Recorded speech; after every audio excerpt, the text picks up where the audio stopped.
Hey guys, tonight we are breaking out of prison. Picture it, not the modern kind, with steel bars and timed floodlights. Think older, think deeper. Feel the cold, damp stone against your back, the kind of cold that seeps right into your bones. The air is thick, heavy with the smell of sweat, despair, and unwashed bodies. Your wrists are raw from the chafe of iron manacles. Above, a single sliver of moonlight filters through a grate, not a promise of freedom, but a taunt. A reminder of a world you no longer belong to. The only sounds are the drip, drip, drip of water somewhere in the darkness, and the slow, rhythmic breathing of the guards just down the corridor. Their lives moving at a pace you can no longer imagine. This is your world now, stone, shadow, and the slow grinding passage of time. And let's be honest, in a place like this, with guards whose only job is to ensure you die here, you probably won't survive this. So before you get comfortable, take a moment to like the video and subscribe, but only if you genuinely enjoy what I do here. I'd also love to see where you're all listening from tonight, so drop your city or country and the local time in the comments below. It's always fascinating to see how far these stories travel. Our first story isn't about a single person or a small group of accomplices chipping away at mortar with a stolen spoon. It's not about a tunnel dug in secret or a rope braided from bedsheets. This is the story of an entire nation breaking out of a prison the size of a country. A prison they had been born into, a reality so total and all-encompassing that freedom was not even a memory. It was a myth, a whispered prayer from a forgotten time. The prison was Egypt, the jewel of the ancient world, a civilization of breathtaking power, art, and knowledge. And the prisoners were the Hebrews, a people whose numbers had swelled, but whose spirits had been systematically crushed under the weight of empire for 400 years. Their prison wasn't made of stone walls, but something far more effective: routine, despair, and the ever-present threat of violence. It was a slavery so profound that the very idea of elsewhere had almost been forgotten. This is the story of the Exodus. To understand the sheer impossibility of this escape, you have to understand the prison. Egypt, especially during the New Kingdom period, the most likely setting for these events, was not some backwater kingdom. This was the superpower of its age. The civilization of the Nile was ancient even then, built on a rhythm of inundation and harvest that fostered a deep sense of order, permanence, and divine right. The land itself was a fortress, bordered by vast, inhospitable deserts to the east and west, the Mediterranean Sea to the north, and the cataracts of the Nile to the south. To simply walk out of Egypt was a death sentence. The society was a rigid hierarchy with a god at its apex, the pharaoh. Pharaoh was not merely a king. He was Horus incarnate, the living embodiment of divine authority, the intermediary between the gods and humanity. His word was cosmic law, the stability of the entire universe, a concept the Egyptians called mad. Divine order, truth, and justice rested upon his shoulders. To defy Pharaoh was not just treason, it was blasphemy. It was an act of cosmic rebellion, an attempt to introduce chaos perfectly ordered world. And into this world of divine order, the Hebrews were a chaotic element that needed to be controlled. They resided primarily in the land of Goshen, a fertile region in the eastern Nile Delta. Generations earlier, they had arrived as a small clan, guests of a previous pharaoh. But time had worked its relentless magic.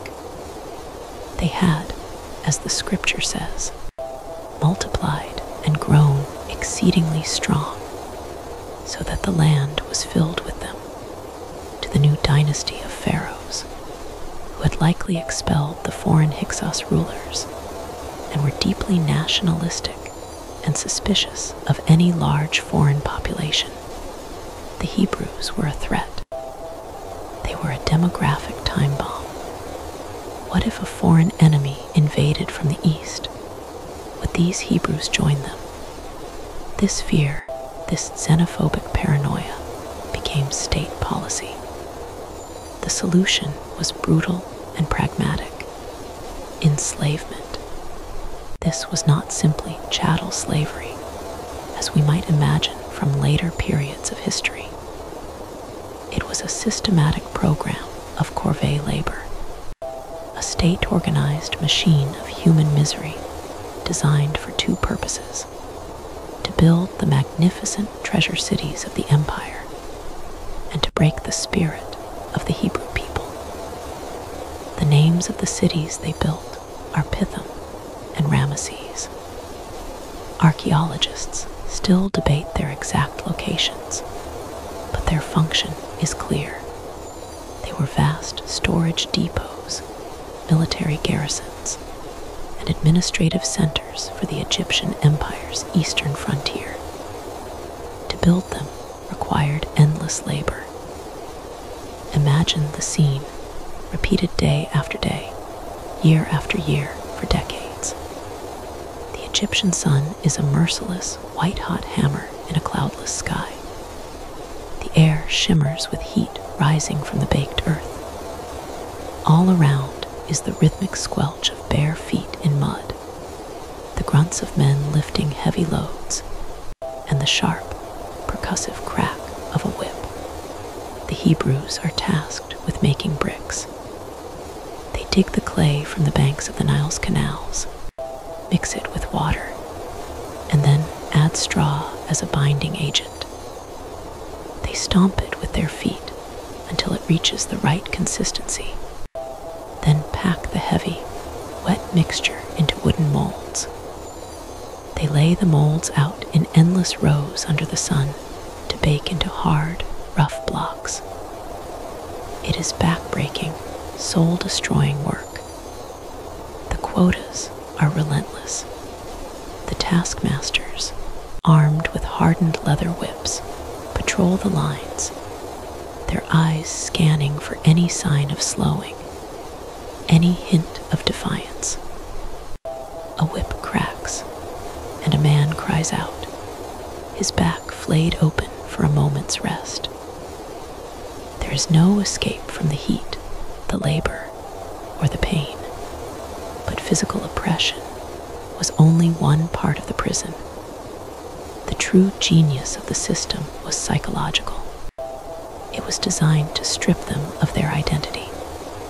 They were no longer the children of Abraham, Isaac, and Jacob, the people of a covenant. They were state property, a labor force, numbers on a taskmaster's ledger. Their days were not their own. Their bodies were not their own. And soon, even their children would not be their own. The oppression escalated. Pharaoh, seeing that the labor was not enough to curb their numbers, issued a chilling decree. He spoke to the Hebrew midwives, Shiphrah and Puah, and commanded them, "When you serve as midwife to the Hebrew women and see them on the birth stool, if it is a son, you shall kill him, but if it is a daughter, she shall live." This was a new level of terror. It was an attempt at state-sanctioned genocide, aimed future. The prison was no longer just about controlling their lives. It was about ending their existence as a people. But here, in this darkest moment, we see the first spark of rebellion, the first crack in the prison walls. The midwives, in an act of extraordinary courage, defied the most powerful man on earth. They feared God and did not do as the king of Egypt commanded them, but let the male children live. Their quiet, heroic defiance forced Pharaoh's hand. He escalated again, making his secret command a public one. Every son that is born to the Hebrews you shall cast into the Nile. The very river that gave Egypt its life was to become the graveyard of the Hebrew children. This was the world into which our escape artist was born. His name was Moses. His story is one of impossible contradictions. He was a Hebrew born under a death sentence, yet raised in the very palace of the man who had ordered his murder. His mother, Jochebed, wove a small basket of papyrus reeds, waterproofing it with bitumen and pitch, a tiny ark of salvation. She placed her child in it and set it among the reeds on the bank of the Nile. It was an act of desperate faith, a last, hopeless gamble, and the gamble paid off. The baby was found by Pharaoh's own daughter, in a turn of fate so perfect it could only be divine. Moses' own sister, Miriam, who had been watching from a distance, cleverly arranged for their mother to be hired as the baby's wet nurse. And so Moses, the child who should have been drowned, was raised as a prince of Egypt. He learned the arts of war, politics, and literature. He would have been educated in the house of life, the temple scriptorium, learning hieroglyphics, mathematics, and the intricate theology of the Egyptian pantheon. He walked in colonnaded halls of polished stone, wore fine linen, and ate from the Pharaoh's table. He was a man of two worlds, with Hebrew blood in his veins and Egyptian culture in his mind. But you cannot erase who you are. The Bible tells us that one day, when Moses was grown, he went out to his people and looked on their burdens. For the first time, he truly saw the prison. He saw the suffering, the degradation. And in that moment, something snapped. He saw an Egyptian taskmaster beating a Hebrew slave, one of his kinsmen. The princely refinement vanished, replaced by a hot, righteous fury. He looked this way and that, and seeing no one, he struck the Egyptian down and buried him in the sand. It was a rash, violent act, but it was also a choice. In that single, bloody moment, he chose his side. He was not an Egyptian prince, he was a Hebrew. The escape had begun, but not for the nation. For him, the act did not remain secret. The next day, he tried to intervene in a fight between two Hebrews, and one of them threw his crime back in his face. Who made you a prince and a judge over us? Do you mean to kill me as you killed the Egyptian? The word was out. Moses knew his life was forfeit. Pharaoh, the man who was in some sense his adoptive grandfather, now sought to kill him. And so Moses ran. He fled eastward across the harsh, unforgiving Sinai Peninsula, a fugitive with a price on his head. He escaped the prison of Egypt, but he was alone. He traded the gilded cage of the palace for the vast, empty freedom of the desert. He found refuge in the land of Midian, a remote region southeast of Canaan. fugitive prince became a humble shepherd. For 40 years, he lived a different life. The man who had been accustomed to the power and pace of the empire now learned the slow, patient rhythms of the wilderness. He married Zipporah, the daughter of a Midianite priest named Jethro, and had a son. The fire of his youthful rebellion seemed to have cooled into the quiet embers of a settled life. The plight of his people in Egypt must have seemed a world away, a painful memory from another lifetime. But the God of his ancestors had not forgotten. The 400 years of bondage were drawing to a close. The time for the great escape was at hand. The call came in a way that was impossible to ignore. Moses was tending his father-in-law's flock on the slopes of Mount Horeb, known as the Mountain of God. It was a normal day, another day in 40 years of normal days. And then he saw it. A bush was on fire, but it was not burning up. The flames licked at the leaves and branches, but they were not consumed. It was a paradox, a violation of the natural order.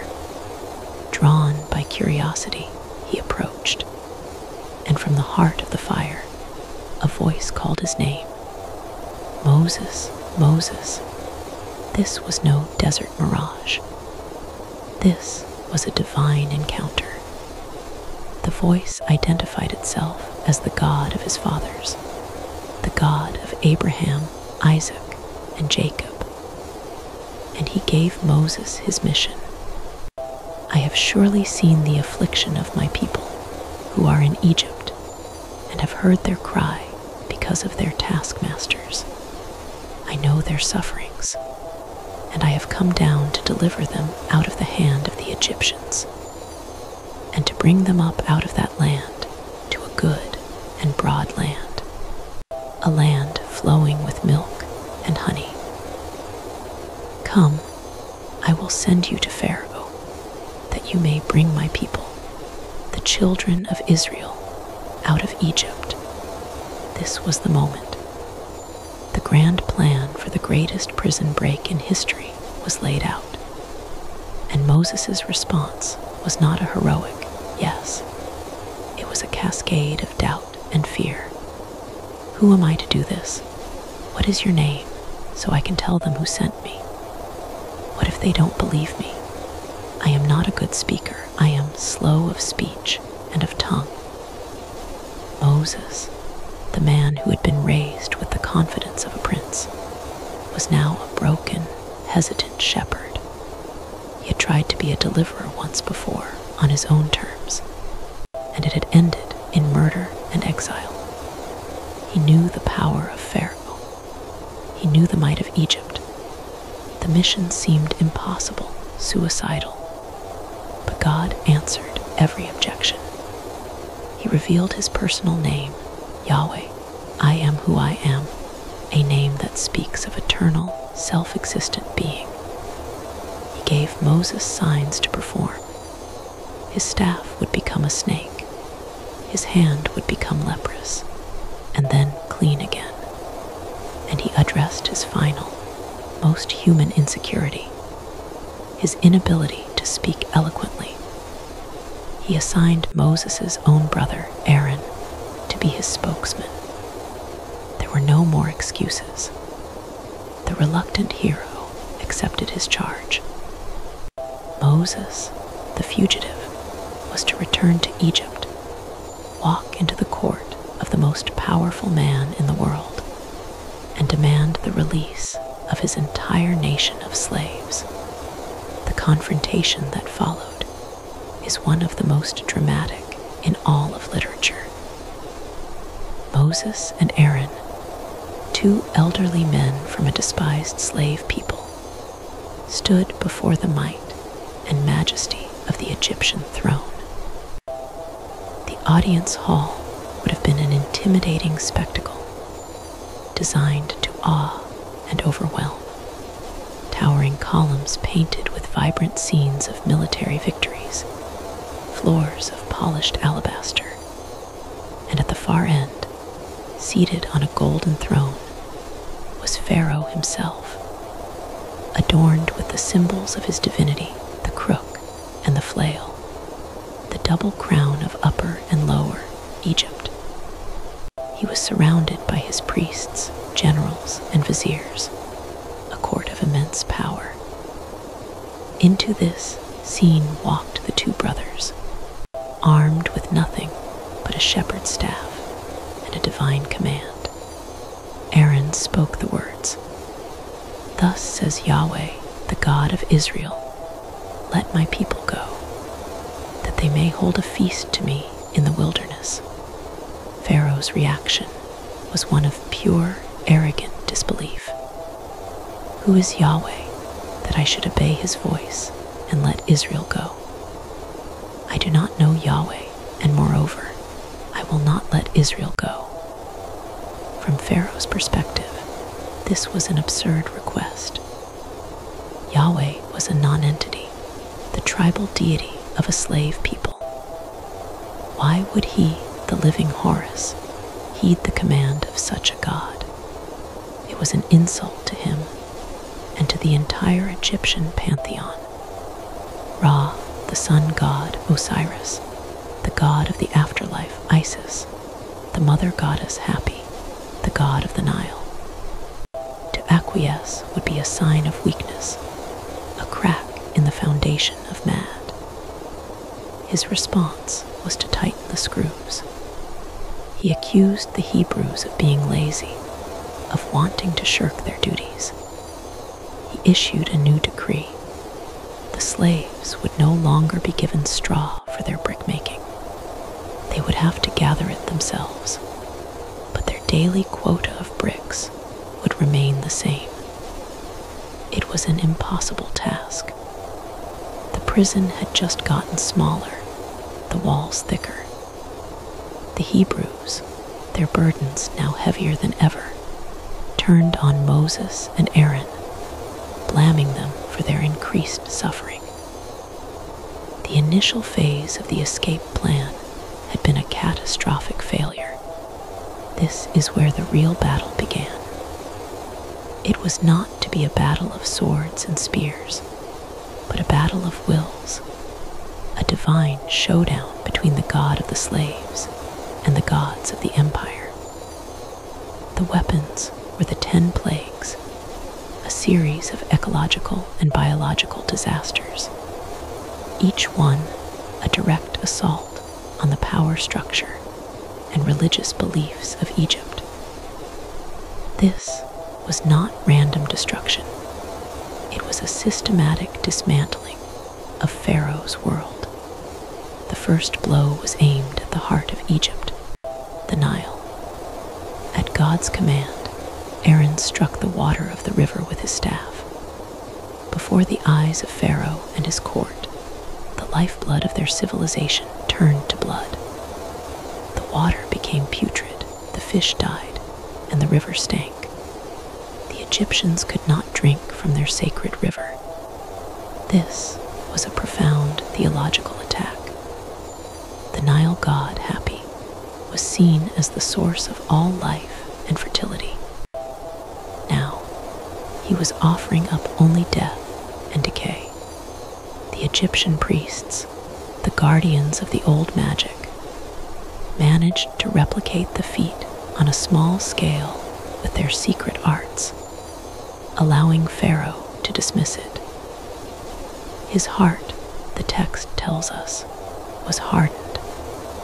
He would not give in. 7 days later, the second plague emerged from the corrupted river. Frogs, not just a few, but a teeming, swarming, croaking mass of them. They covered the land, invading every space. They were in the palaces and the hovels, in the ovens and the kneading bowls, even in Pharaoh's own bedroom. The goddess Hecate, who had the head of a frog, was a goddess of fertility and childbirth. Now, the very symbol of life had had become a disgusting, overwhelming nuisance. This time, the magicians could replicate it, but they could not remove the frogs. Pharaoh was forced to bargain.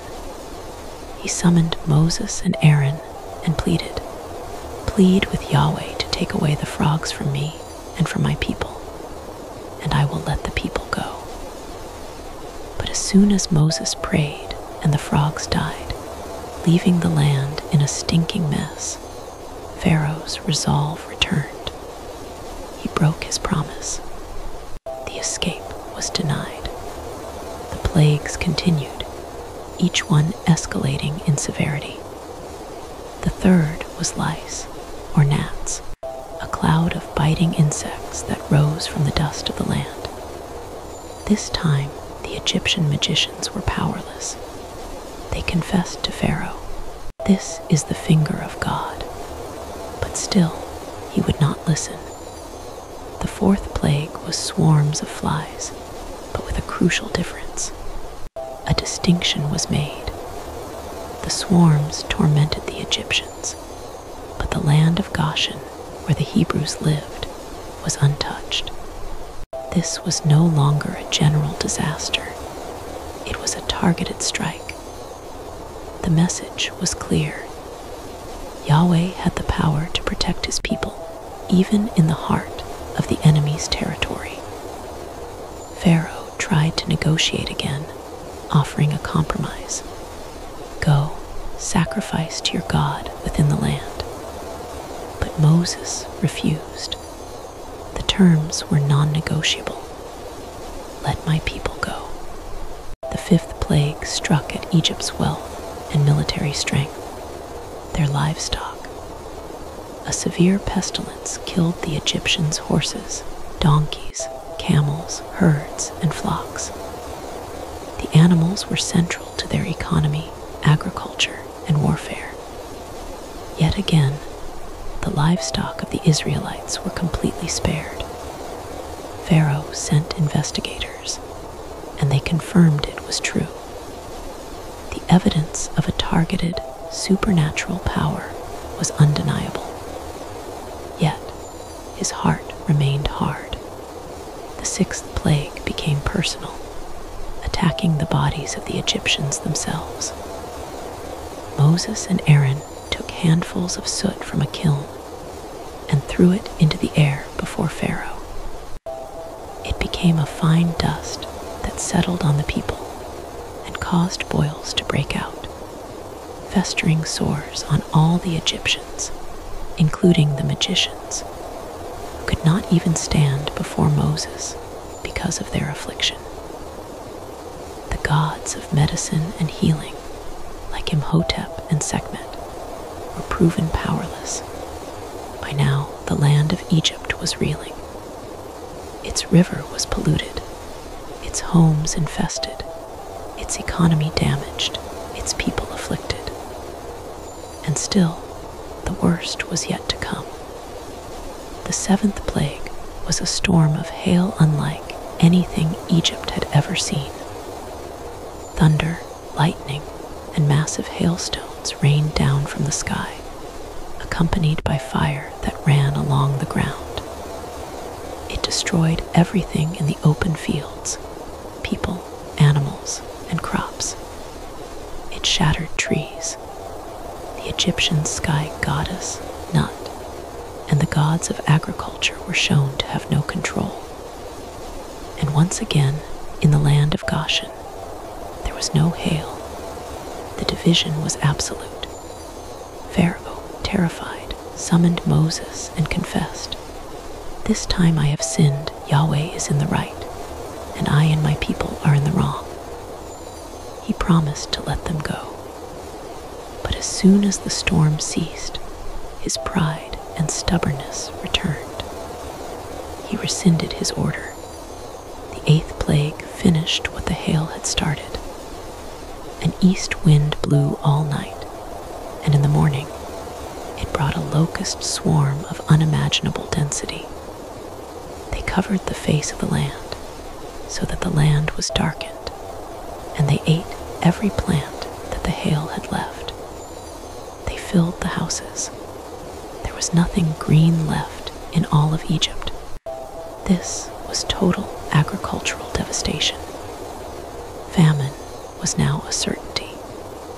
Pharaoh's own officials begged him, "Do you not yet understand that Egypt is ruined?" He called for Moses and Aaron, offered another partial compromise, letting only the men go, which was again refused. The terms were absolute. The ninth plague was a psychological masterpiece of terror. For 3 days, a thick, palpable darkness descended upon Egypt. It was a darkness that could be felt, a tangible gloom that extinguished all light. No one could see anyone else, and no one dared to move. It was a complete shutdown of the nation. But in the homes of the Israelites in Goshen, there was light. This was a direct assault on Pharaoh's own divine identity, and on Egypt's chief deity, Ra, the sun god. The god king who claimed to be the son of the sun god could not command the sun to shine. His entire theological claim to power was exposed as a sham.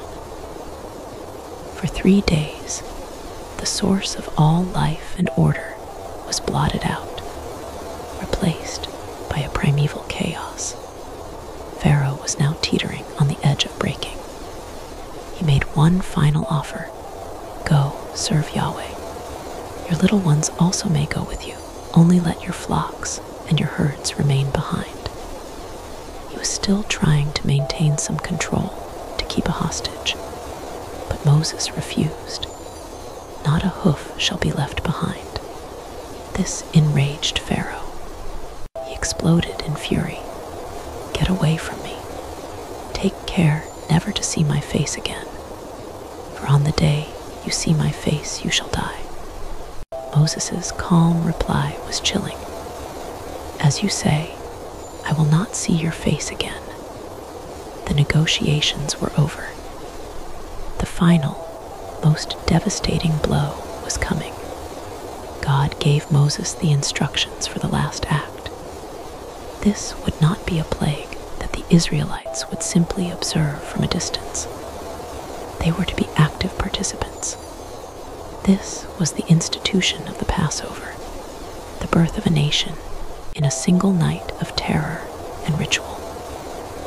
Each Hebrew family was to take a year-old male lamb without blemish. They were to slaughter it at twilight, and then, using a branch of hyssop, they were to paint its blood on the 2 doorposts and the lintel of their houses. The blood was a sign, a mark of protection. Then they were to roast the lamb and eat it in haste, with unleavened bread and bitter herbs. They were to eat it fully dressed, with their belts fastened, their sandals on their feet, and their staffs in their hands, ready to leave at a moment's notice. This was a meal of fugitives, a feast of escape. Imagine the atmosphere in Goshen that night. The tension is unbearable. Families huddle inside their homes, the smell of roasted lamb thick in the air. Outside, the world is silent, waiting. The children are quiet, sensing the fear of their parents. Every sound from the street makes them jump. The father has painted the blood on the doorframe, a strange crimson mark in the moonlight. He has followed the instructions, but his faith is being tested. Is a smear of blood truly enough to protect them from what is coming? They eat the meal as commanded, standing, chewing the bitter herbs that symbolize their years of bondage. The unleavened bread, a reminder of their haste. They are waiting for a signal they cannot predict, for a horror they cannot imagine. And then it comes. At midnight, the destroyer passes through the land of Egypt, and where there is no blood on the door, death enters. The scripture says, "There was a great cry in Egypt, for there was not a house where someone was not dead." The plague struck at every level of society, from the firstborn of Pharaoh who sat on his throne, to the firstborn of the captive in the dungeon, to the firstborn of the livestock. It was the ultimate shattering blow. The future of Egypt, its heirs, its legacy, was wiped out in a single, silent moment. The cosmic order, mad, was not just cracked, it was annihilated. The great cry that rose from the Egyptian people was a sound of absolute grief and terror. The prison had finally broken them. In the ensuing chaos, Pharaoh summoned Moses and Aaron by night. The arrogance was gone, replaced by frantic terror. "Up, go out from among my people, both you and the people of Israel, and go, serve Yahweh as you have said. Take your flocks and your herds as you have said, and be gone, and bless me also." The escape was on. The Hebrews, spurred on by the Egyptians themselves, who were desperate to be rid of them, began to move. They took their unleavened dough with them, and they plundered the Egyptians, not with violence, but by simply asking for articles of silver and gold and clothing. Their terrified neighbors gave them whatever they asked for. It was 400 years of back pay, collected in a single night. The logistics of this escape are staggering to contemplate. 600,000 men on foot, besides women and children, and a mixed multitude of others who joined them, along with vast flocks and herds. A nation on the move. It would have been a chaotic, noisy, sprawling procession, miles long. They were guided by a supernatural phenomenon, a pillar of cloud by day to lead them and shade them from the sun, and a pillar of fire by night to give them light. It was a visible, constant manifestation of God's presence, a divine GPS leading them out of bondage. They did not take the direct route to Canaan along the coast, the way of the Philistines, which was heavily fortified with Egyptian military outposts. Instead, God led them south, toward the wilderness of the Red Sea. It seemed like a strategic error. They were marching into a trap, with the sea in front of them and the desert around them. Back in his palace, with the sound of wailing still echoing through his city, Pharaoh's grief began to turn back into rage. The shock wore off, replaced by the cold calculus of an emperor. He had lost his entire slave labor force. His economic engine was gone. His divine authority was in tatters. What is this we have done, that we have let Israel go from serving us? Pride, fury, and a desire for vengeance surged within him. He would not let them escape. He would show them and their God who was truly master. He mustered his army, not just any soldiers, but the elite of the elite, 600 of his best chariots, and all the other chariots of Egypt, with officers over all of them. The Egyptian chariot corps was the most advanced and feared military technology of its day. A chariot was a mobile weapons platform, a fusion of speed, power, and archery, pulled by 2 horses, manned by a driver and an archer. They could move with terrifying speed across the flat desert terrain. A force of hundreds of these was an unstoppable tide of destruction. They thundered out of Egypt in pursuit, a cloud of dust on the horizon, bent on revenge. The Israelites had made camp by the sea at a place called Pi-hahiroth. They were free, but they were vulnerable. Then they saw it. The dust cloud on the horizon growing larger, resolving into the glint of sun on bronze helmets and chariot wheels. The sound carried on the wind a low rumble that grew into the thunder of thousands of hooves and wheels. The Egyptian army was coming. Panic ripped through the Hebrew camp. They were trapped. In front of them, the vast, impassable sea. Behind them, the deadliest army in the world, bearing down on them. Their newfound freedom felt like a cruel joke. They turned on Moses, their voices shrill with terror and accusation. Is it because there are no graves in Egypt that you have taken us away to die in the wilderness? What have you done to us in bringing us out of Egypt? It would have been better for us to serve the Egyptians than to die in the wilderness. All their old slave mentality, the fear and learned helplessness, came rushing back. This was the final test. The prison doors had been thrown open, but now the warden himself had come to drag them back, and he intended to slaughter them for their insolence. In this moment of supreme terror, Moses stood as a rock. He raised his voice above the clamor of fear.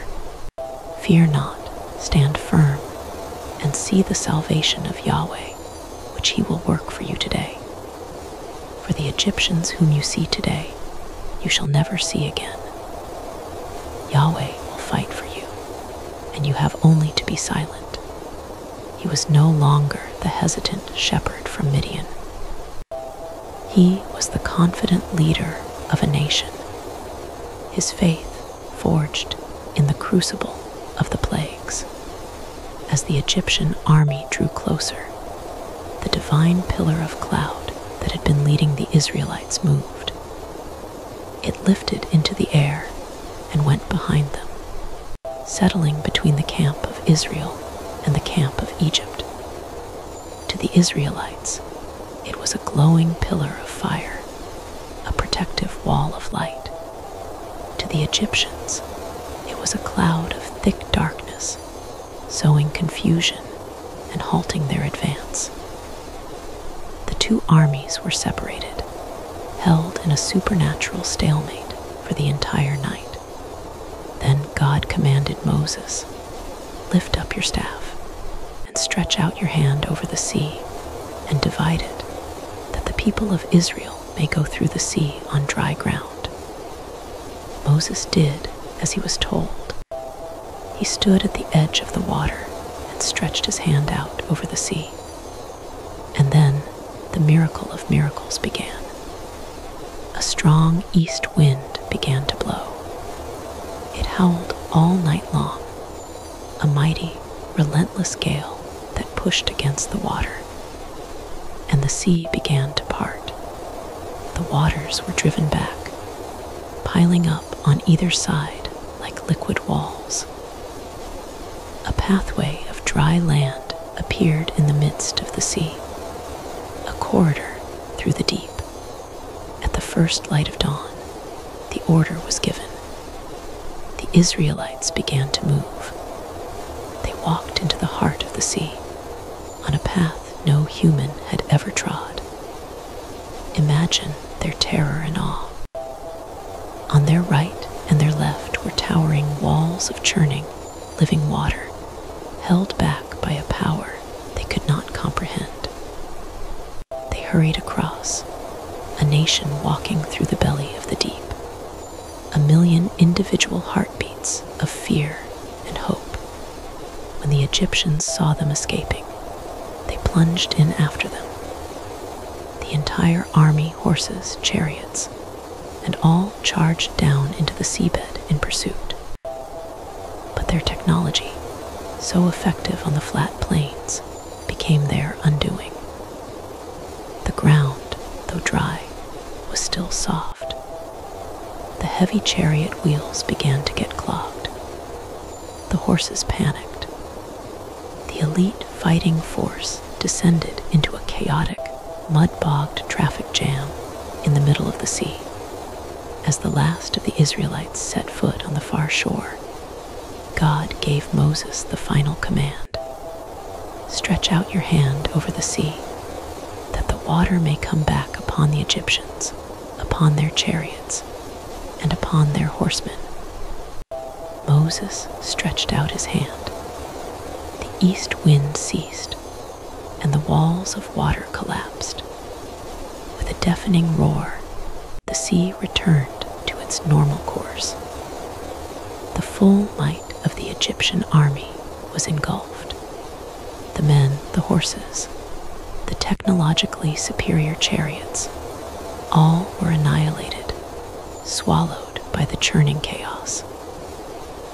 The prison and the power that had maintained it were not just defeated, they were utterly destroyed. As the sun rose higher, the Israelites stood on the far shore and watched as the waves washed the bodies of their former masters onto the beach. The Egyptians they had seen the day before, whose whips they had feared, whose power had seemed absolute, they now saw only as the dead, tossed about by the uncaring tide. The greatest prison break in history was complete. They were free, truly and finally free. And on the shore of that sea, Miriam, the sister of Moses, took a tambourine in her hand, and all the women went out after her with tambourines and with dancing. And they sang a song of victory, a song of liberation, the first song of a new, free people. The escape from Egypt was over. The long, difficult journey toward becoming a nation had just begun. From the vast, windswept stage of a desert sea, where an entire nation walked to freedom between walls of water, we now shrink our focus. We descend from the epic to the intimate, from the panorama of history to the claustrophobia of a single human soul trapped in the dark. Our next story is not about a prison break of thousands, but the desperate rescue of one man. The prison is not a foreign empire, but his own city, his own people.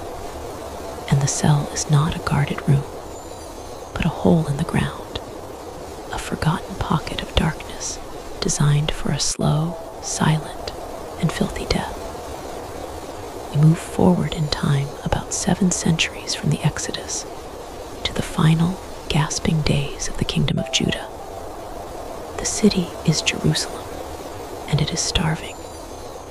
The king is Zedekiah, a man paralyzed by fear, and the prisoner is a prophet named Jeremiah, a man condemned to die for telling the truth. To understand the pit Jeremiah was thrown into, you must first understand the larger prison that was the city of Jerusalem in roughly 587 BC. The golden age of David and Solomon was a distant, glorious memory, like a story told to children. The unified kingdom had long since fractured, and the northern kingdom of Israel had been wiped off the map over a century earlier by the Assyrian Empire. Now the southern kingdom of Judah was all that was left, a tiny, precarious state clinging to its ancestral hills. The geopolitical landscape had shifted dramatically. The brutal but overstretched Assyrian Empire was crumbling, and a new, ferocious power had risen from Mesopotamia. The Neo-Babylonian Empire, led by its brilliant and ruthless king, Nebuchadnezzar II.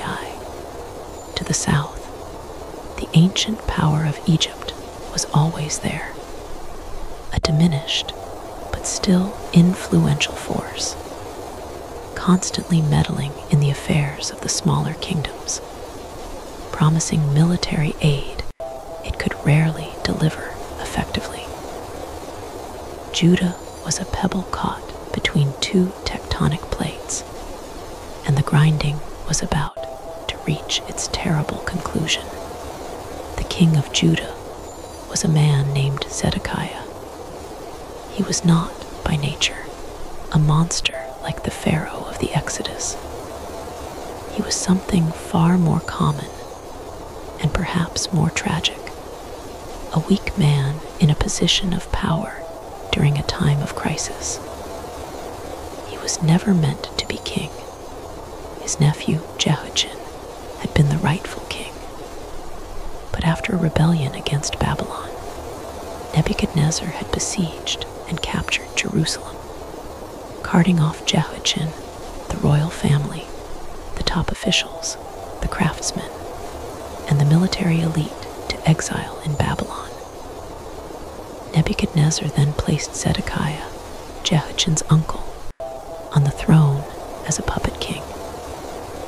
He made Zedekiah swear a solemn, sacred oath of allegiance to him, an oath sworn in the name of Yahweh himself.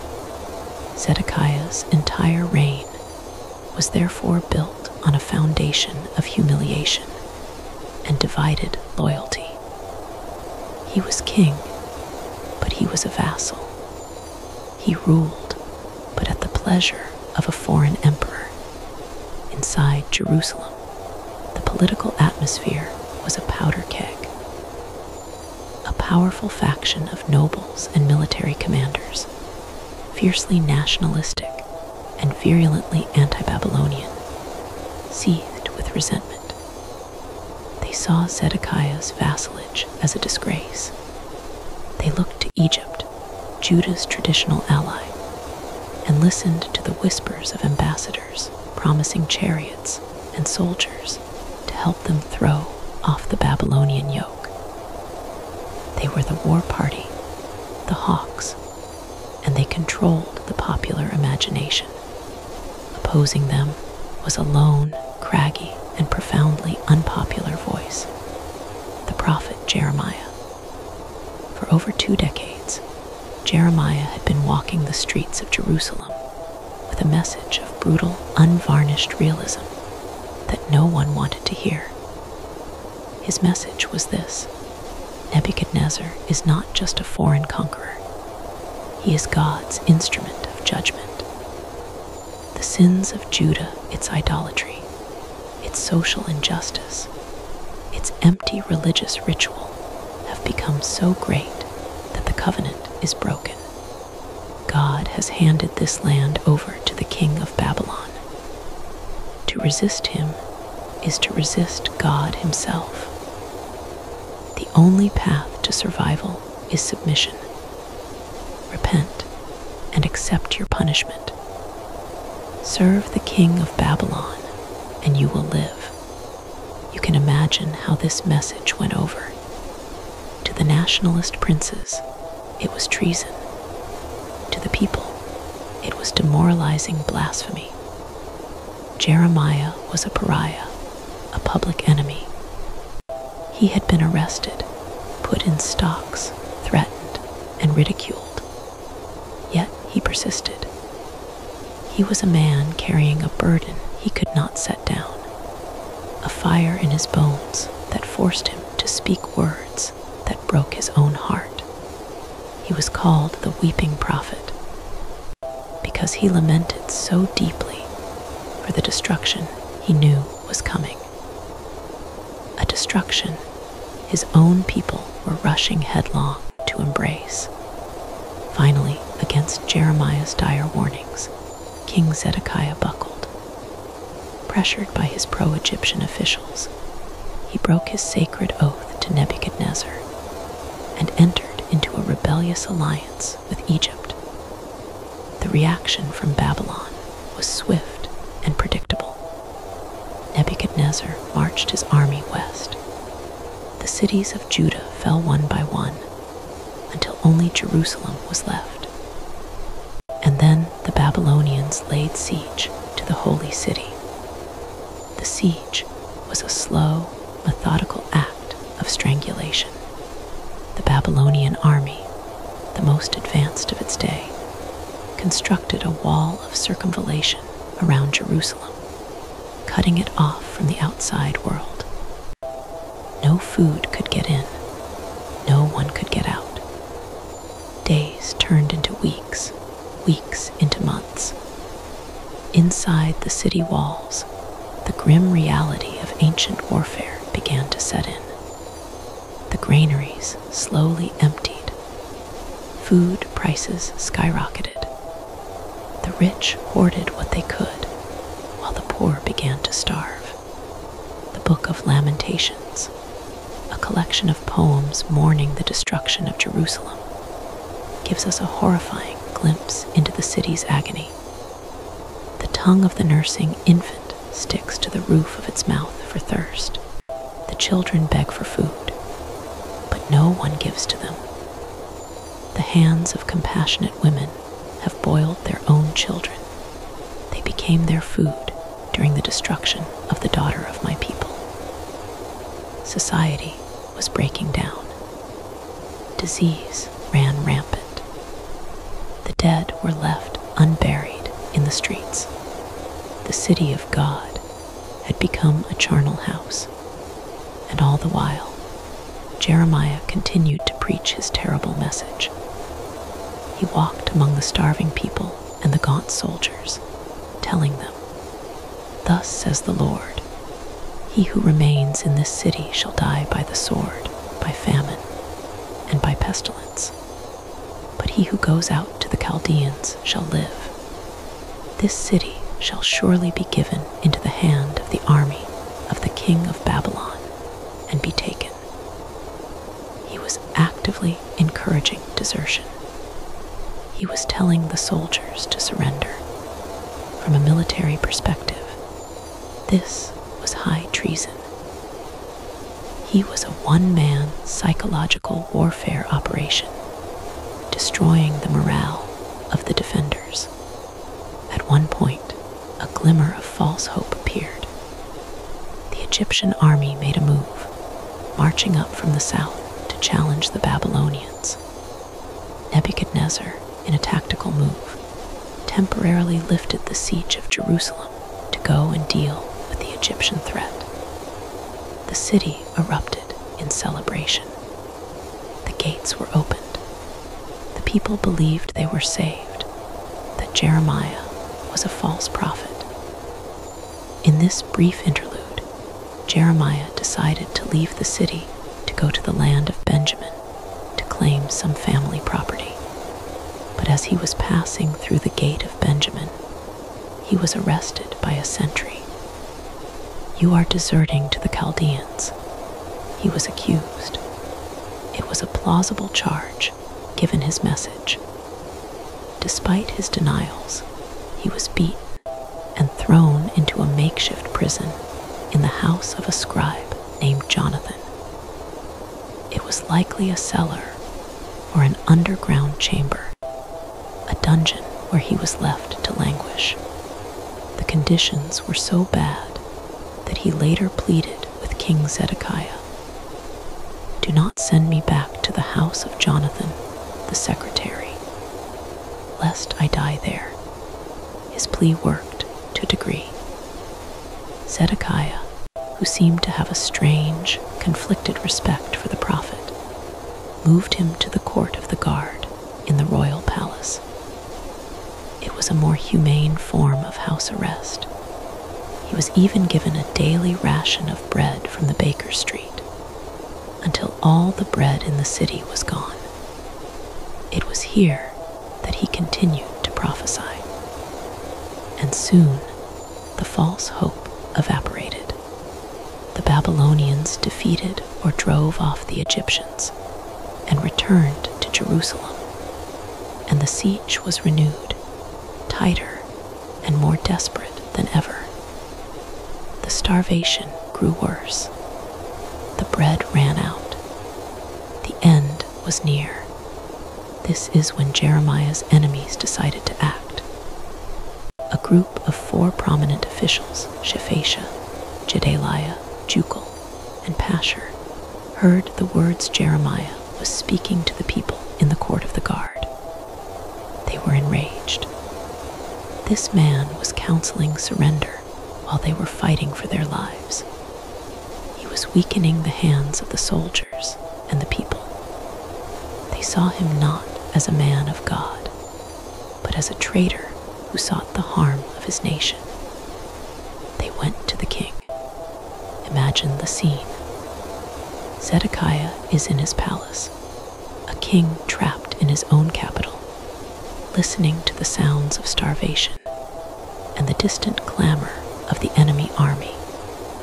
He is a man drowning in the consequences of his own poor decisions. These 4 powerful, determined princes come before him. They are the war party, the hardliners.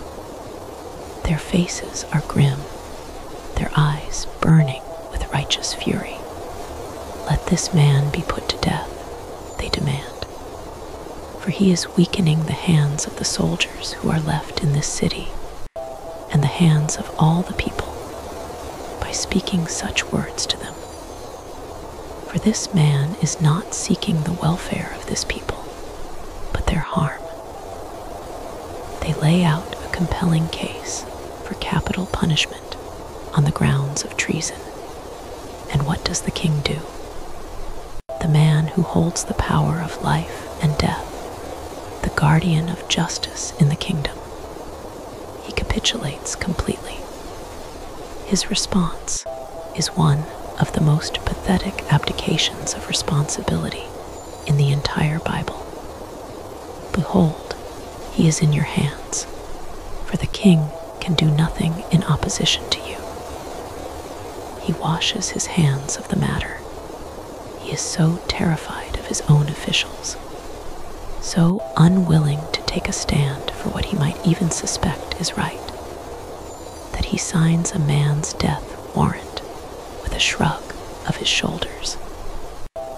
He is a king in name only, a prisoner of his own court. The princes, now armed with royal permission, wasted no time. They took Jeremiah from the court of the guard. They could have simply killed him with a sword, a quick and efficient execution. But they chose something slower, something crueler. They wanted him to disappear, to die a silent, unseen death where his blood would not be on their hands directly. They led him to the cistern of Malchiah, the king's son, which was in the court of the guard. We have to understand what a cistern was. It was not a well fed by a clean underground spring. It was a man-made cavern, hewn out of the limestone bedrock beneath the city, designed to collect and store rainwater. Often, they were shaped like a bottle or a pear, with a narrow opening at the top that widened into a larger chamber below. This made it easy to lower a bucket, but impossible to climb out of. Over time, the bottom of a cistern would collect a thick sediment of dust, debris, and decaying organic matter that washed in with the rain. This sediment, when mixed with the last dregs of water, would become a thick, foul-smelling sludge, mire, or mud. The cistern of Malchiah was empty, the text says. There was no water in it, but only mud. The princes brought Jeremiah to the narrow opening at ground level. Perhaps they taunted him one last time. Perhaps they were silent, their faces hard masks of retribution. They took ropes and lowered him down. Picture it from Jeremiah's perspective. He is an old man, weary from years of persecution and the hardships of the siege. He is being handled roughly by his sworn enemies. He feels the ropes under his arms, and then the sudden weightlessness as he is lowered into the earth. The circle of light from the sky above shrinks, and the air grows cool and damp, thick with the smell of rot and decay. Then his feet touch not solid ground, but something soft, thick, and yielding. He sinks. The mud is cold and slimy, clinging to his legs. He struggles to find his footing, but there is none. He sinks to his ankles, then his knees, then his waist. The mud sucks at him, a foul, greedy embrace. The ropes are pulled away. The circle of light above disappears as a cover is likely placed over the opening. He is now in total, absolute darkness. The silence is profound, broken only by the squelching sound of his own desperate movements and the frantic pounding of his heart. The stench is overpowering. He is alone, buried alive. This is not a prison cell from which one might escape. This is a tomb. There is nothing to do. He cannot stand. He cannot sit. He cannot lie down. He can only struggle to keep his head above the thick mire that is trying to claim him. Every movement exhausts him, sucking him deeper. Starvation would come eventually, but suffocation or exposure in the damp cold might come first. This was the fate the princes of Judah had chosen for God's prophet: to be swallowed by the earth, to die a slow, anonymous, and filthy death.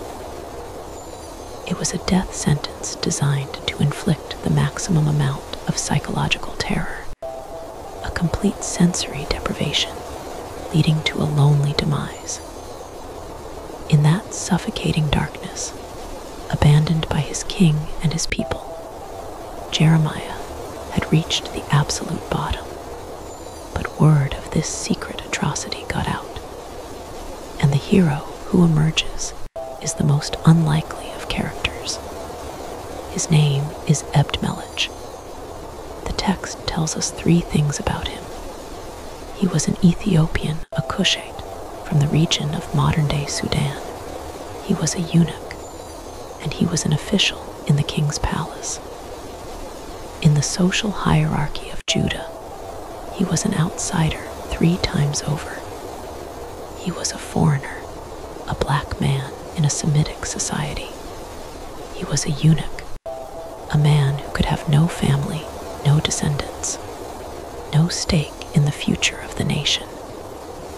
He was a court servant, likely a slave who had risen to a position of some trust, but he held no inherent power or noble rank.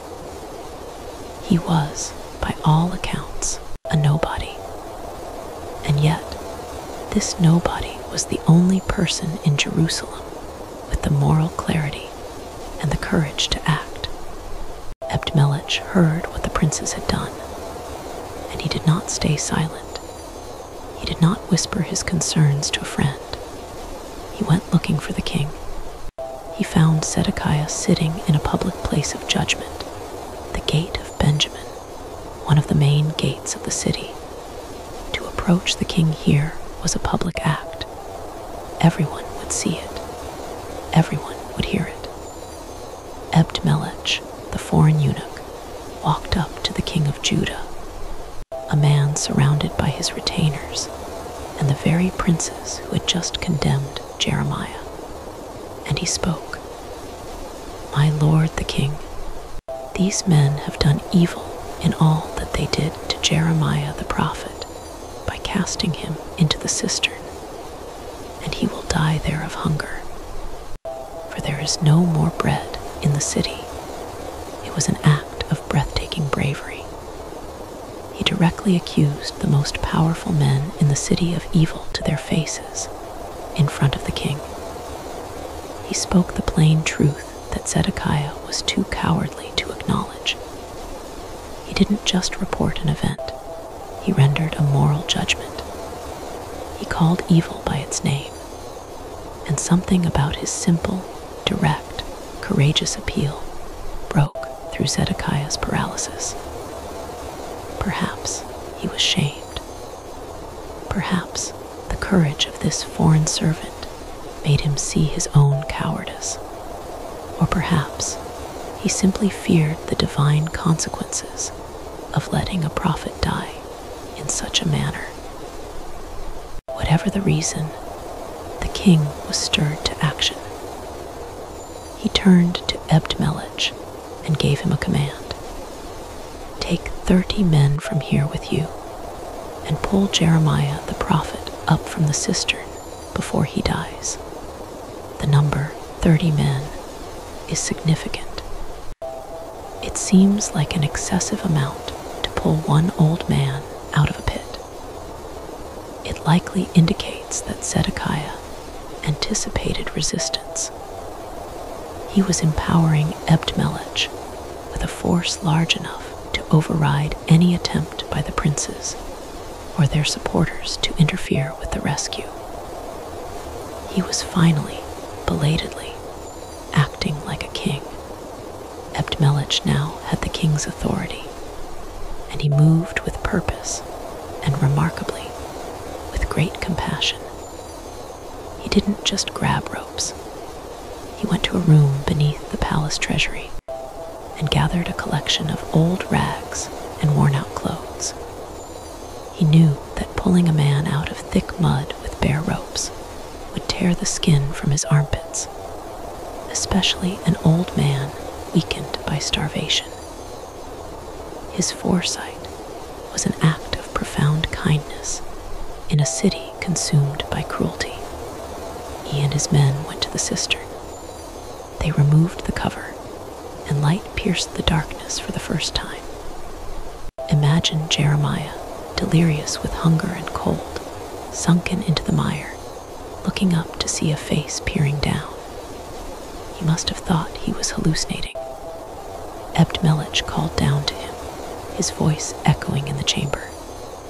Put these old rags and worn-out clothes between your armpits and the ropes. He lowered the makeshift padding down. Jeremiah, with what little strength he had left, did as he was told. He worked the soft cloths into place, a small cushion against the pain to come. Then the men above began to pull. It must have been an agonizingly slow process. The mud would have created a powerful suction, holding Jeremiah in its grip. The 30 men would have had to pull slowly, steadily, carefully. For Jeremiah, it would have been a painful, wrenching extraction. Every inch was a struggle against the mire that had almost been his grave. But slowly, painstakingly, they drew him up. Out of the muck, out of the cold, out of the suffocating darkness. They pulled him over the lip of the cistern and back into the world of light and air. He was alive.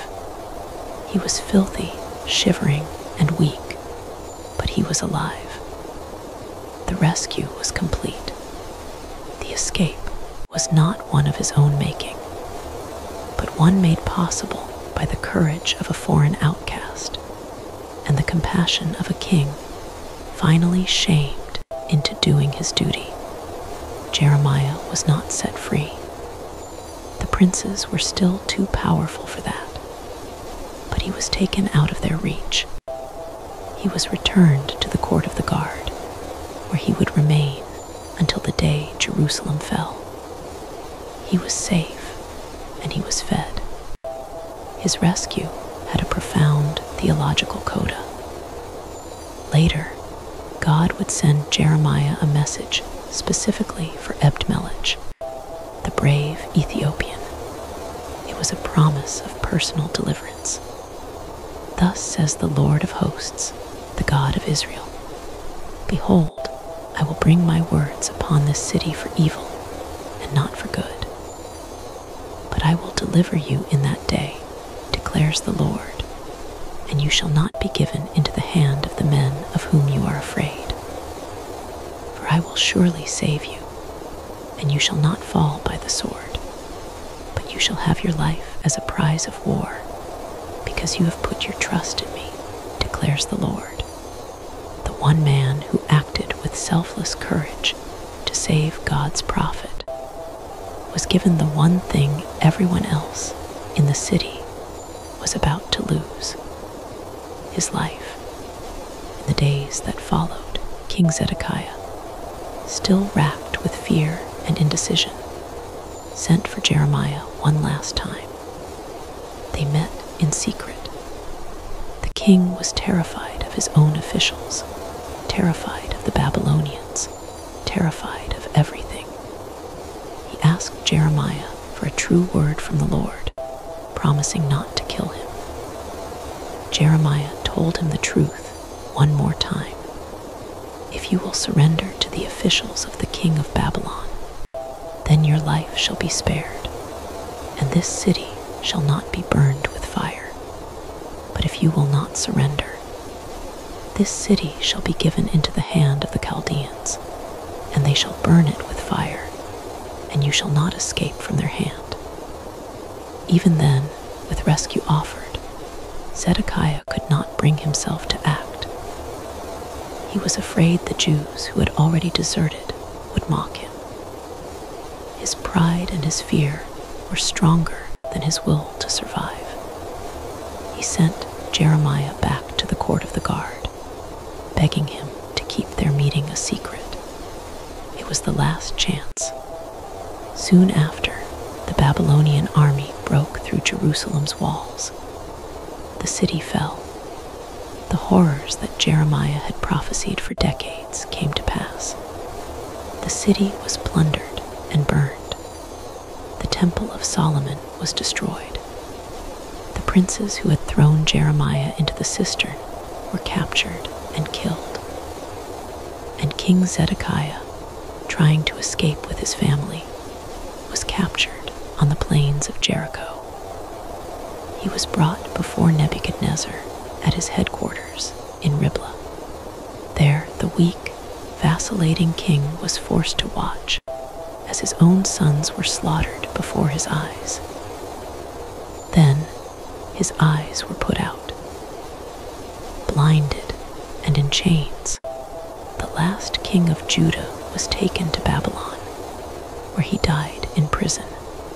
Jeremiah's escape from the cistern was not a grand, earth-shaking miracle like the parting of the Red Sea.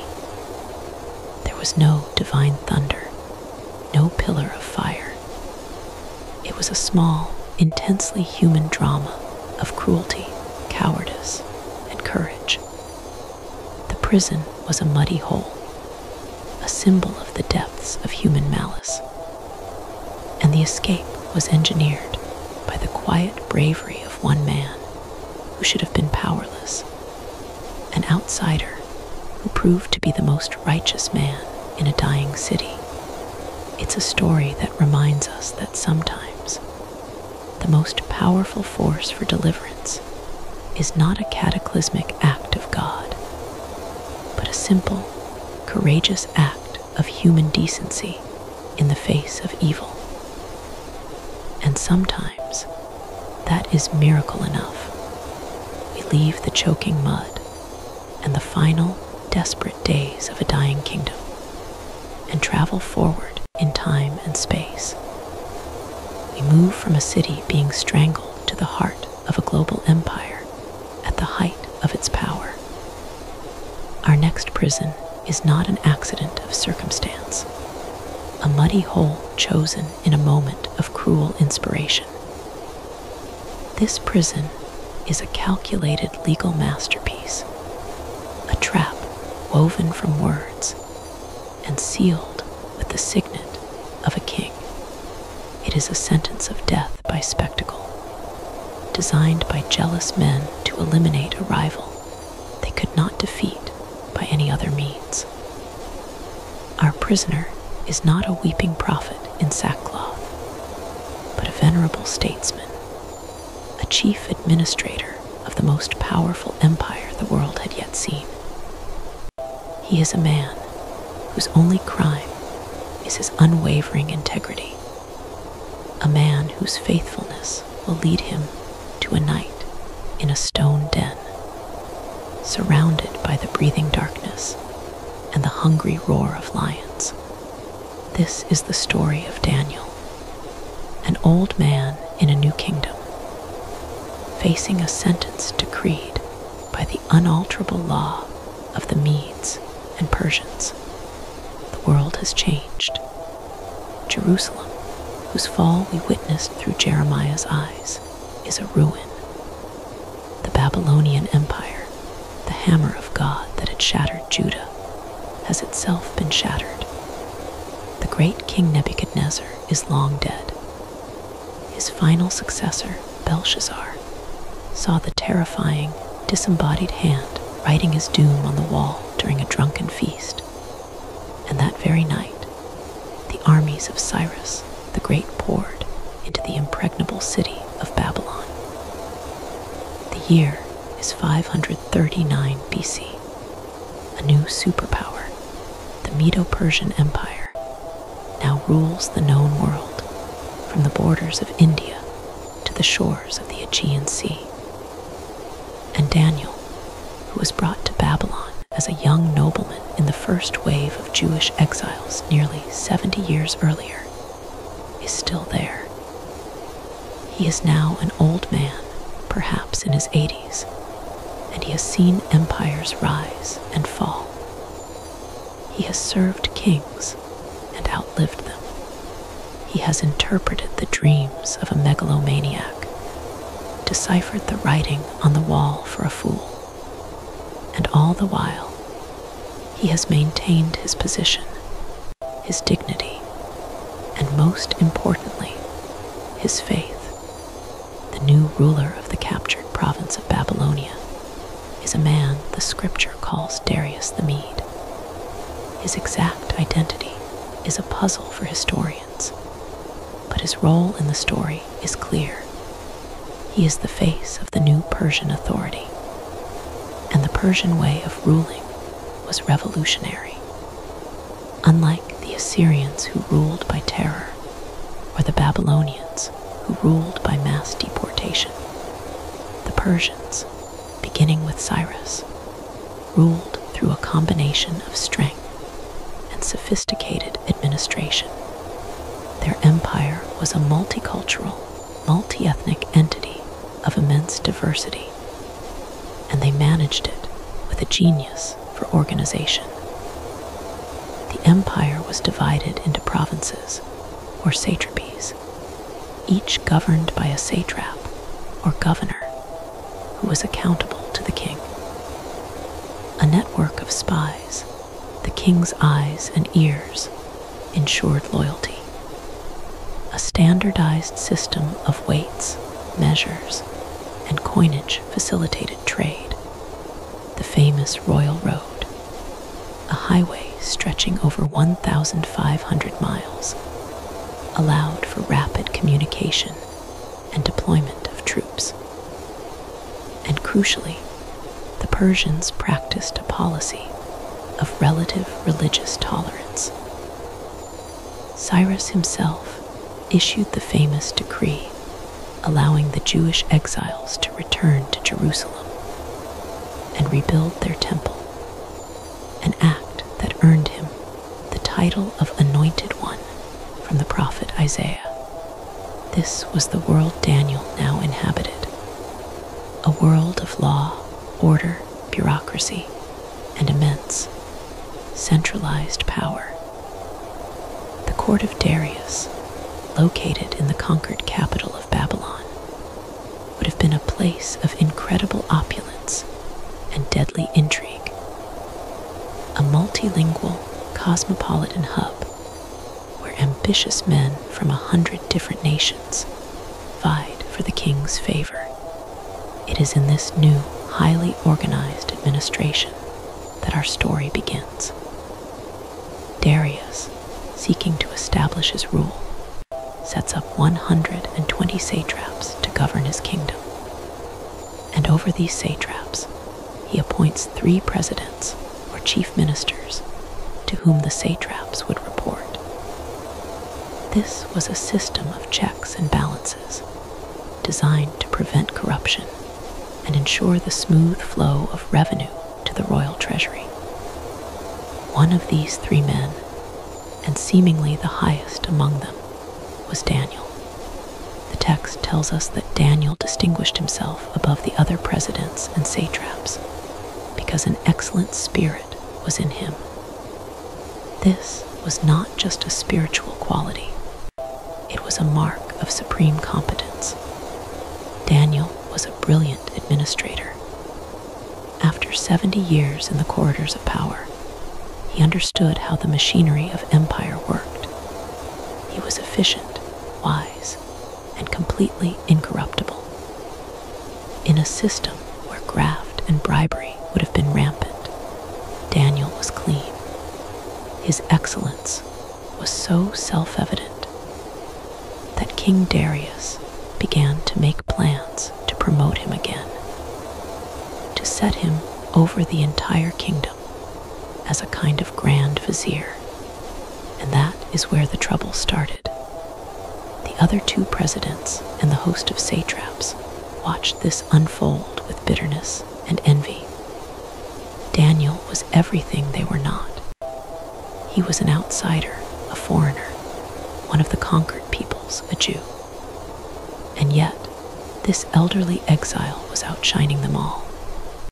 His success was an indictment of their own mediocrity and corruption.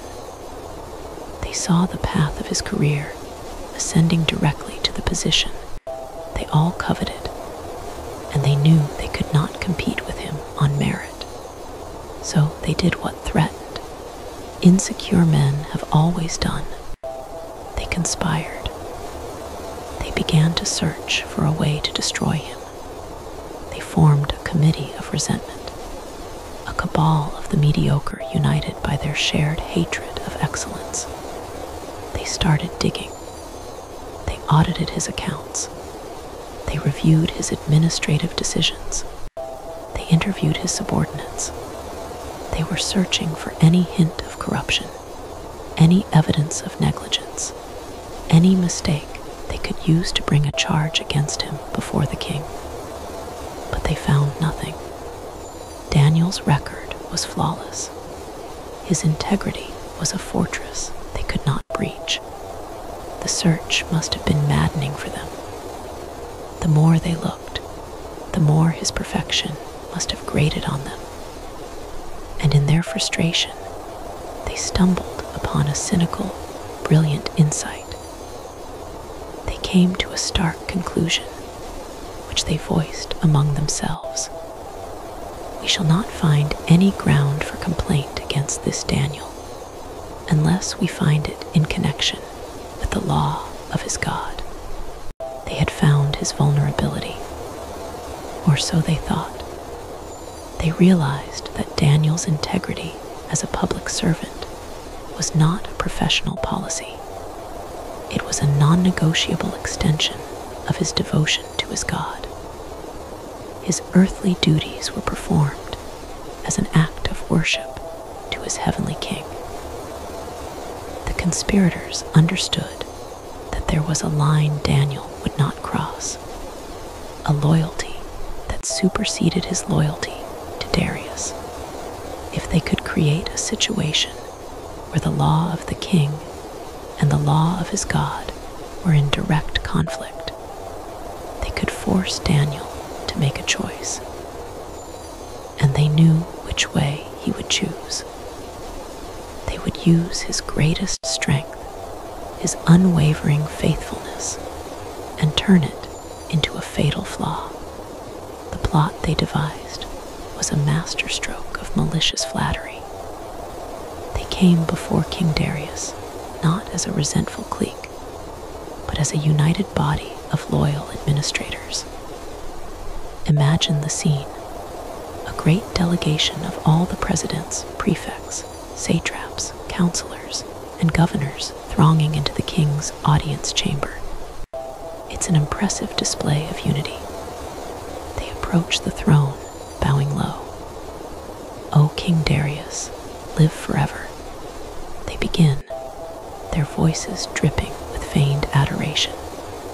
They tell the king that all of his officials have consulted together and have come up with a wonderful idea to honor him and strengthen the unity of his new empire. They propose that the king establish a royal statute, a firm injunction to solidify his supreme authority in the hearts and minds of his diverse subjects. The proposal is this: for the next 30 days, anyone in the entire kingdom who makes a petition to or prays to any god or man other than King Darius shall be cast into the den of lions. They frame it as a kind of national loyalty month, a temporary measure to ensure that everyone recognizes him as the ultimate authority in the land. To a ruler like Darius, steeped in the Mesopotamian tradition, where kings often had quasi-divine status, the idea would have been immensely appealing. It stroked his ego. It seemed like a savvy political move to consolidate power. The conspirators, with their feigned unanimity, created the impression that this was a universally popular idea, a spontaneous outpouring of loyalty from his entire administration. And to make the trap inescapable, they added the crucial legal codicil, that the decree should be signed into law, so that, according to the law of the Medes and Persians, it cannot be repealed. Darius, flattered and unsuspecting, saw no harm in it. It seemed a simple, effective way to command respect. He took the clay tablet or papyrus scroll, and without a second thought, he affixed his royal seal. It was done. The decree was now law, as unchangeable as the stars. The conspirators must have left the throne room concealing triumphant smiles.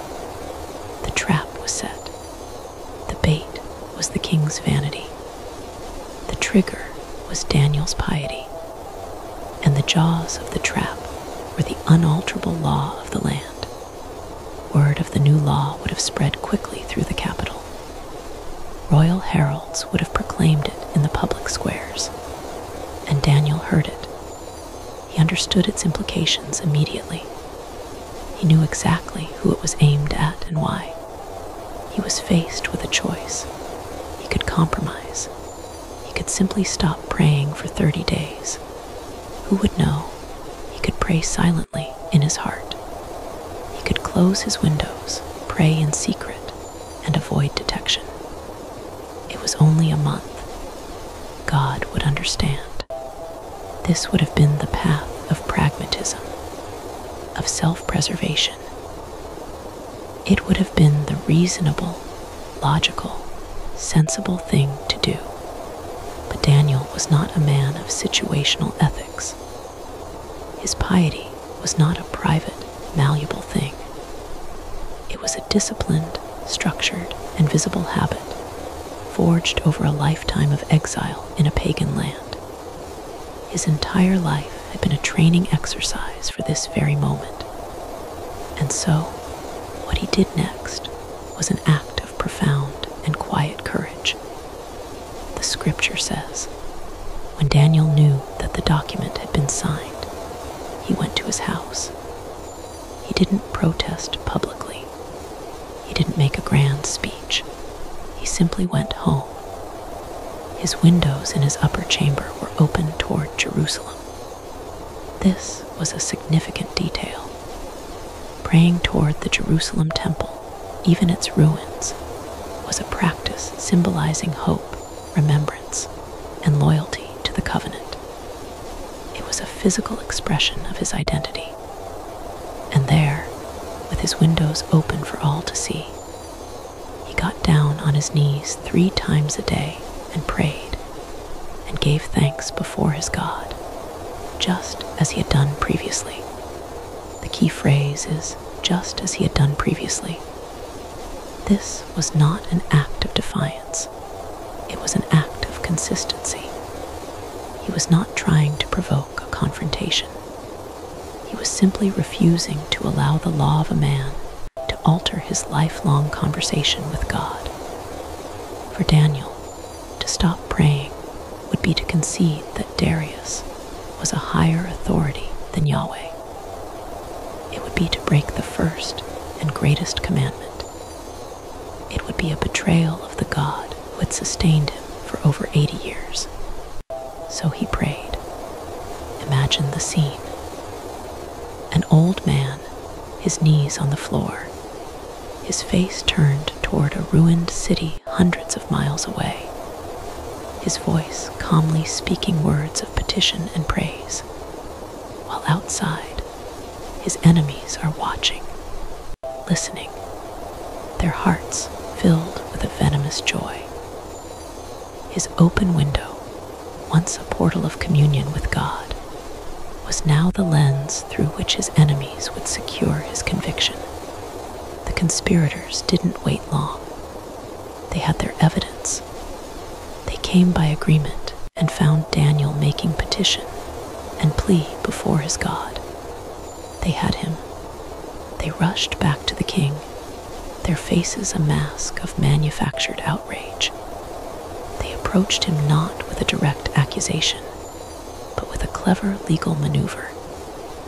First, they reminded him of his own law. O king, did you not sign an injunction that any man who makes petition to any god or man within 30 days, except to you, O king, shall be cast into the den of lions? They forced the king to confirm the existence and the terms of the law. Darius, likely annoyed at their tone, confirmed it. The thing stands fast, according to the law of the Medes and Persians, which cannot be repealed. He had just affirmed the strength of his own trap. Only then did they spring it. Then they answered and said before the king, Daniel, who is one of the exiles from Judah, pays no attention to you, O king, or the injunction you have signed, but makes his petition 3 times a day. Notice the calculated cruelty of their phrasing. They don't refer to him by his title, President Daniel. They call him Daniel, who is one of the exiles from Judah. They were reminding the king of his foreignness, his otherness, stripping him of his rank and reducing him to his captive status. They were framing his act not just as a violation of the law, but as an act of insubordination from an ungrateful foreigner. The moment the king heard these words, the truth crashed down upon him. He understood everything in a flash: the flattery, the unified delegation, the seemingly innocent proposal. He had been played. He was a pawn in their scheme to eliminate his most trusted and capable official. The text says he was greatly distressed. This wasn't anger at Daniel. It was a gut-wrenching fury at himself and a deep anguish for his friend. The trap had not just caught Daniel, it had caught the king as well. The unalterable law he had signed, in a moment of vanity, now bound his hands. But he didn't give up. He set his mind to deliver Daniel, and he labored till the sun went down to rescue him. Darius, the absolute monarch, spent the rest of the day acting as a defense attorney. He would have summoned his legal experts. He would have scoured the law books. He would have been searching desperately for any loophole, any precedent, any ambiguity in the wording of the decree that would allow him to save Daniel. But the law was ironclad. The conspirators had drafted it perfectly. As evening approached, they came to him again, a pack of wolves sensing victory. They pressed their advantage, reminding him of the grim reality. Know, O king, that it is a law of the Medes and Persians that no injunction or ordinance that the king establishes can be changed. Their message was clear. Your hands are tied. You have no choice. Defeated, heartbroken, and furious, Darius gave the command. Daniel was arrested and brought to the place of execution. The king himself met him there. His final words to Daniel are not the words of a judge, but of a desperate, grieving friend clutching at a thread of hope. He says, "May your God, whom you serve continually, deliver you." It is a remarkable statement. The pagan king, who had just demanded that all worship be directed to him, now places his hope in the power of Daniel's God. It is a confession of his own powerlessness and a recognition of a higher power at work in his friend's life. Then Daniel was cast into the lion's den. Let's try to imagine this prison. It was likely a large pit, either dug into the earth or a natural cave with sheer walls. At the top was an opening, the only way in or out, and in the darkness below were the lions. These were not well-fed zoo animals. They were royal executioners, likely kept hungry to ensure they were aggressive and efficient. They were symbols of the king's power, the ultimate expression of his authority over life and death. The fall into that darkness must have been terrifying. The sudden chill, the overpowering animal stench of musk and old blood, the sound of deep, guttural growls echoing in the confined space, and then the sight of them, huge, shadowy forms, muscles rippling, their eyes glowing in the gloom, to ensure the sentence was carried out and that no one could attempt a rescue. A great stone was brought and laid over the mouth of the den. And then, in a final act of legal finality, the stone was sealed. The text specifies it was sealed with the king's own signet ring and with the signet of his lords. The dual seal was a kind of ancient double key system. The king could not break the seal without the lord's consent, and they could not break it without his. The sentence was now absolute, witnessed, and irreversible. Daniel was buried alive, entombed with hungry beasts. The narrative now splits, showing us two very different nights. For Daniel in the den, something miraculous was happening.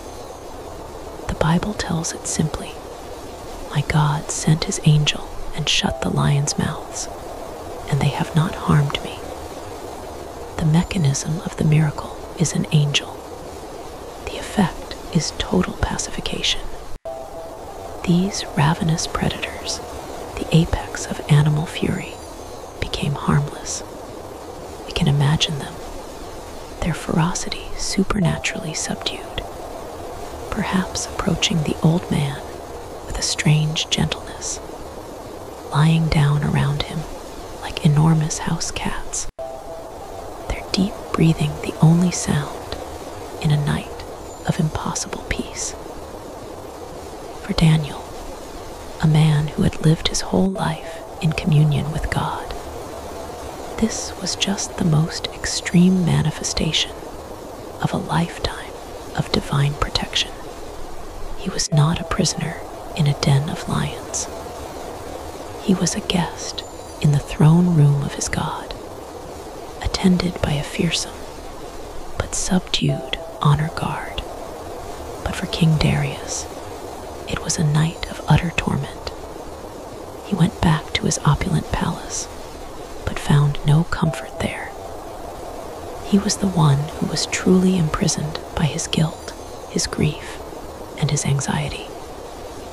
The text says he passed the night fasting. No diversions were brought to him, and sleep fled from him. He refused food, music, concubines. All the pleasures of the court were meaningless. He paced the halls of his palace, a powerful king rendered completely helpless, waiting for the dawn, his mind replaying his foolish mistake, his heart consumed with worry for his friend.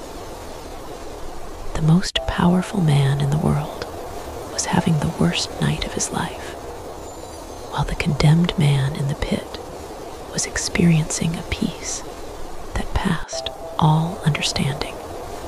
Finally, the long night ended. At the first light of dawn, the king arose and went in haste to the den of lions. He must have run, his royal robes flying behind him, his guards struggling to keep up. He was desperate for news, yet dreading what he would find. When he reached the sealed stone, he didn't order it opened. He called out, his voice filled with a fragile, terrified hope. He cried, "O Daniel, servant of the living God, has your God, whom you serve continually, been able to deliver you from the lions?"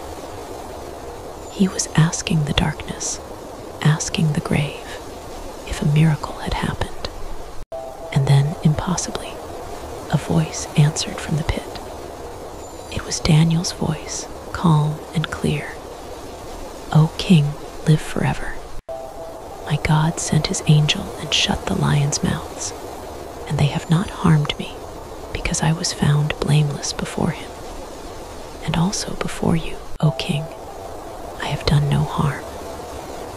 It was a report of his deliverance, but it was also his final legal defense. He affirmed his innocence both to God and to the king. The king's relief and joy must have been explosive. He commanded that they take Daniel up out of the den at once. And when Daniel was brought out into the morning light, they examined him and found no kind of harm on him because he had trusted in his God. The miracle was complete, public, and undeniable. Daniel's escape was not through cunning or force, but through faith. His trust was his shield, and God had honored it. But the story does not end there.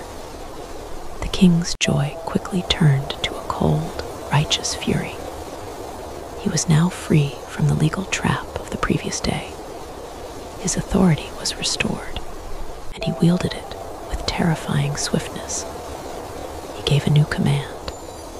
The men who had maliciously accused Daniel the conspirators, the cabal of envy, were arrested. And in a display of the brutal communal justice of the ancient world, it was not just them, but their wives and their children as well. They were all brought to the same den of lions. There was no miracle for them. The text gives a final, graphic, and chilling detail. And before they reached the bottom of the den, the lions overpowered them and broke all their bones in pieces. The same beasts that had been docile companions to a man of God became instruments of ferocious judgment upon his enemies. The justice was poetic and terrible. The story concludes with a new, unalterable decree from King Darius. This time, it is not a product of vanity, but of awe. He sends a proclamation to all the peoples, nations, and languages in his vast empire. It reads, "I make a decree that in all my royal dominion people are to tremble and fear before the God of Daniel. For he is the living God, enduring forever. His kingdom shall not be destroyed, and his his dominion shall be to the end. He delivers and rescues. He works signs and wonders in heaven and on earth. He who has saved Daniel from the power of the lions. The pagan king had become an evangelist. The attempt to stamp out the worship of Yahweh in his kingdom had resulted in a royal command to honor him. Daniel was restored to his position, and the text simply says he prospered during the reign of Darius and the reign of Cyrus the Persian. His escape from the den was the final dramatic test of a long life lived in faithfulness. The prison was not just the stone pit, but the entire political system designed to crush him. The escape was a demonstration that no human law, no political conspiracy, and no earthly power, not even the king of beasts, can overcome the will of a God who chooses to deliver those who trust in him. We now leap across centuries, from the gilded cage of the Persian court to a dusty, occupied province on the far eastern edge of another, even greater empire. The world is now dominated by the eagle standards of Rome. Our setting is Judea, a land simmering with ancient prophecies and resentful of its pagan conquerors. Our story's antagonist is not a king trapped by his own law, but a canny puppet ruler who wields persecution as a political tool. And our prisoner is not a high-ranking statesman, but a rough-handed fisherman, the leader of a fledgling, subversive religious movement that is seen as a threat to public order. The prison is a Roman-style fortress, a masterpiece of security and control. And the escape will not be a passive miracle of pacification, but an active, supernatural jailbreak, a ghostly infiltration and exfiltration in the dead of night, powered by the desperate, unceasing prayers of a terrified community. This is the story of the Apostle Peter, chained between two soldiers on the eve of his execution, and the angel who came to walk him out. To understand Peter's cell, we must first understand the pressure cooker that was Judea in the early 40s AD. The Roman Empire was the undisputed master of the Mediterranean world. Its legions had imposed the Pax Romana, the Roman peace, a brutal but effective stability across a vast and diverse territory. Judea, however, was a constant headache. It was a province with a unique, fierce, and unyielding monotheistic faith that resisted the easy syncretism of the Roman pantheon. The Jews would not worship the emperor. They chafed under foreign rule, paying their taxes with resentment and dreaming of a messianic deliverer who would overthrow the occupiers. The land was a tinderbox of religious fervor and nationalist sentiment, always one spark away from rebellion.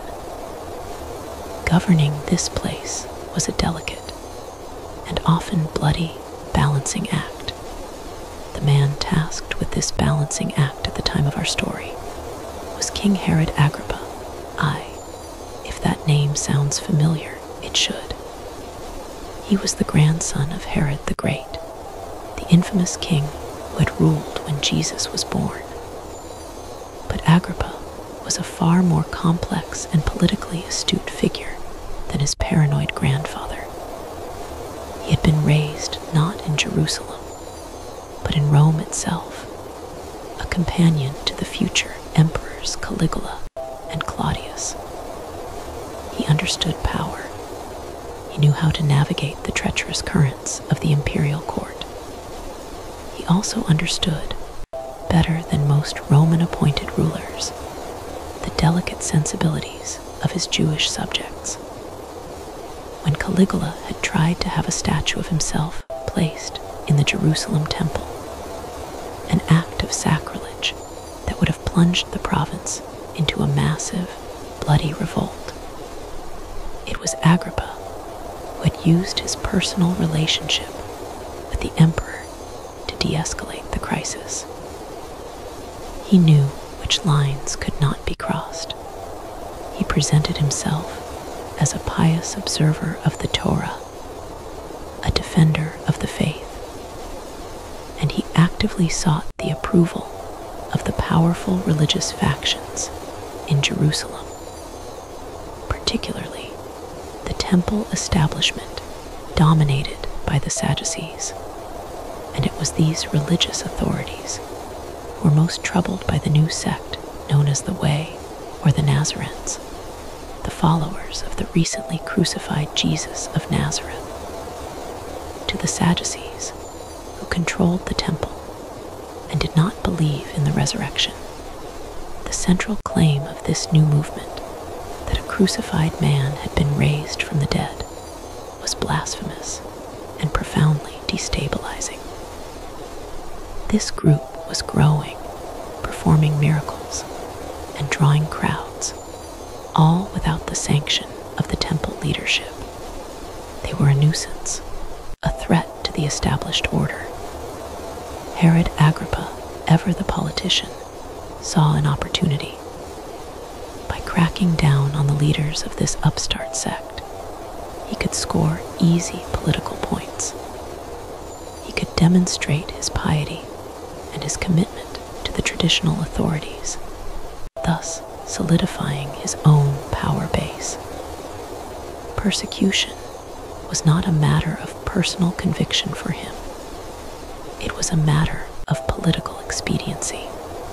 His first target was James, the brother of John, one of the 3 disciples in Jesus' inner circle. Herod had him arrested and without much fanfare executed by the sword. It was a swift, brutal message. The reaction from the establishment was exactly what Herod had hoped for. The book of Acts tells us he saw that it pleased the Jews.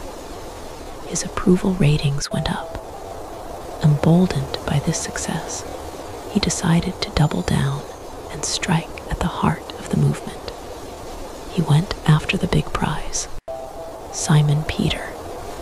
Peter was the undisputed leader of the apostles. He was the spokesman, the rock, the focal point of the Jerusalem church. He was impulsive, passionate, and now filled with a holy fire since the events of Pentecost. To capture Peter was to capture the head of the serpent. Herod had him arrested during the days of the Feast of Unleavened Bread, the Passover season. This timing was deliberate. The city would be swollen with religious pilgrims, and a public move against the Nazarene leader would be highly visible. But he didn't execute him immediately. The festival week was a holy time, and a public execution could be seen as a defilement. So Herod formulated a plan. He would hold Peter in prison throughout the festival, and then, once the Holy Week was over, bring him out to the people.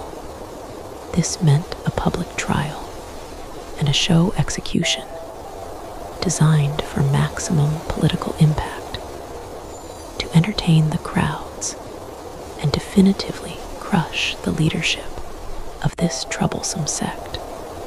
The news of Peter's arrest and the impending execution sent a shockwave of terror through the small community of believers.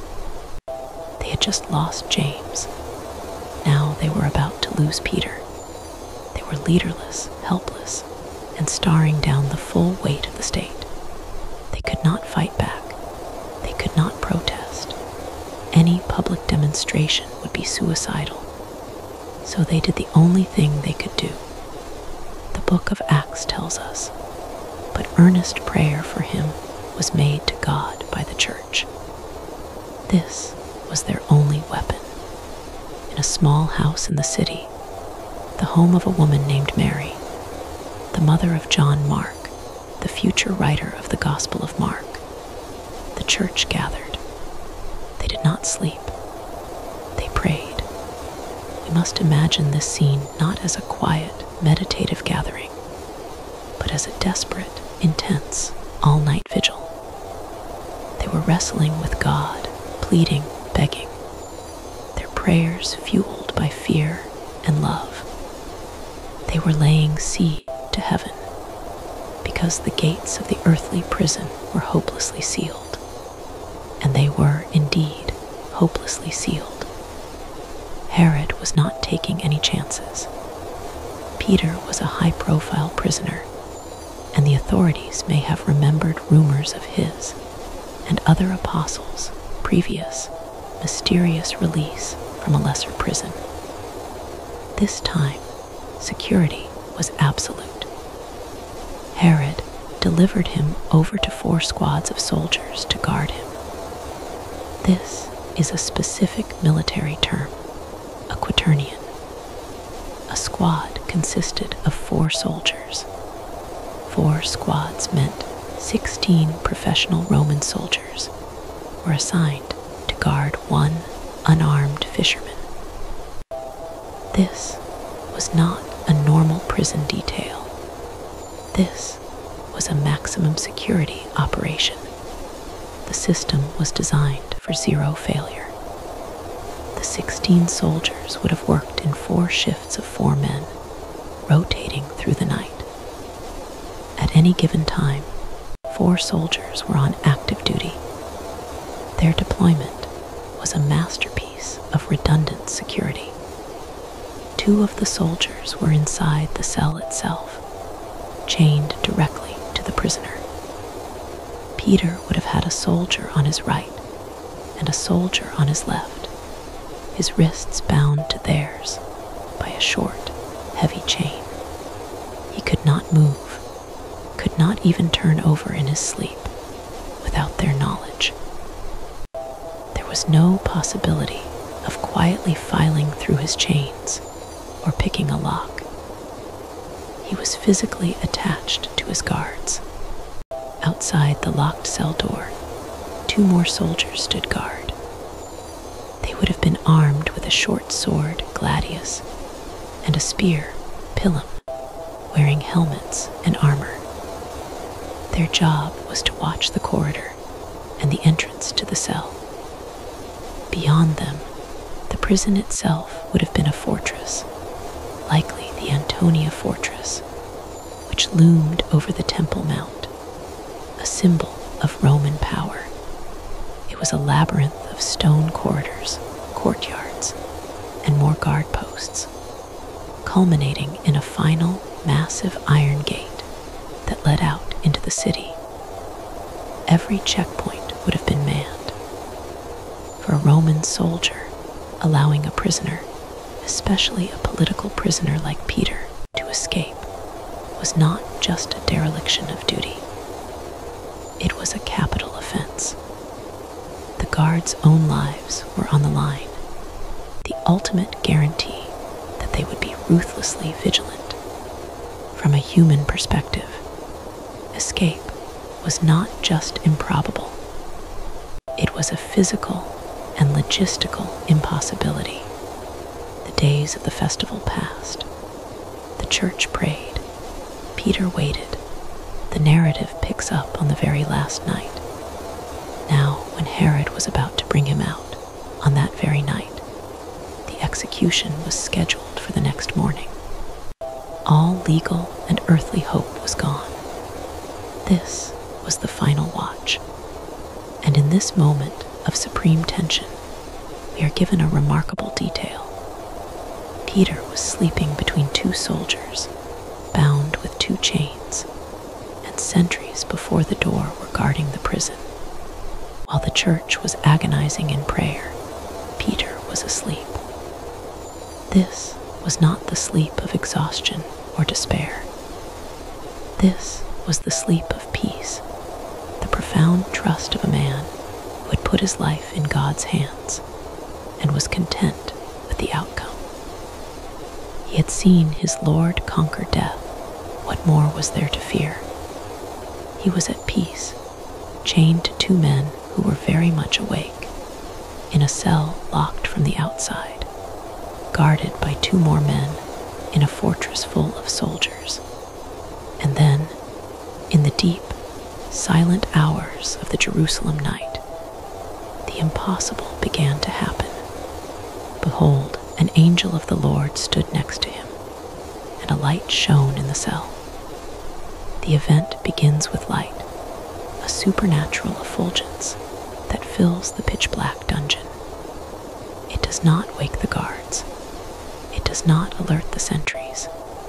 It is a localized, divine radiance, visible only to the heavenly messenger and the man he came to rescue. The angel appears, not as a wispy spirit, but as a solid presence. And his first action is startlingly physical. He struck Peter on the side and woke him up.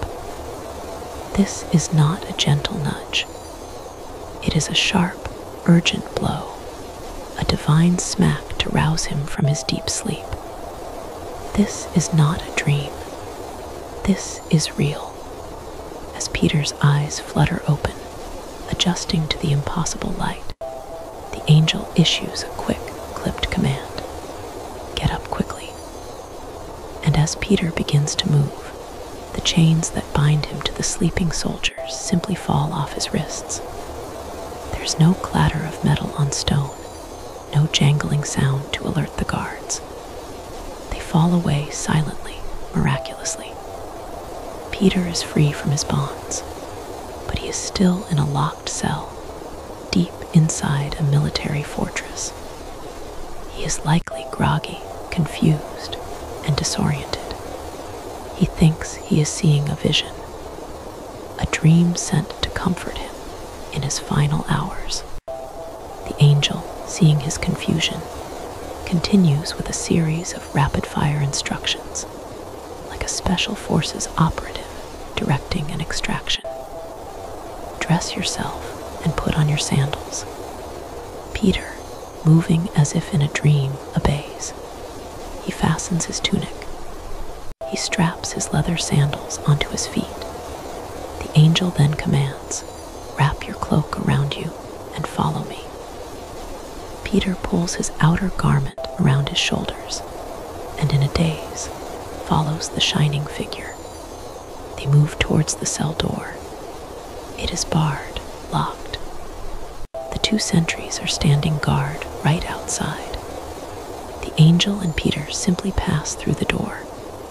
Whether they become invisible or the guards are struck with a temporary blindness or stupor, we are not told.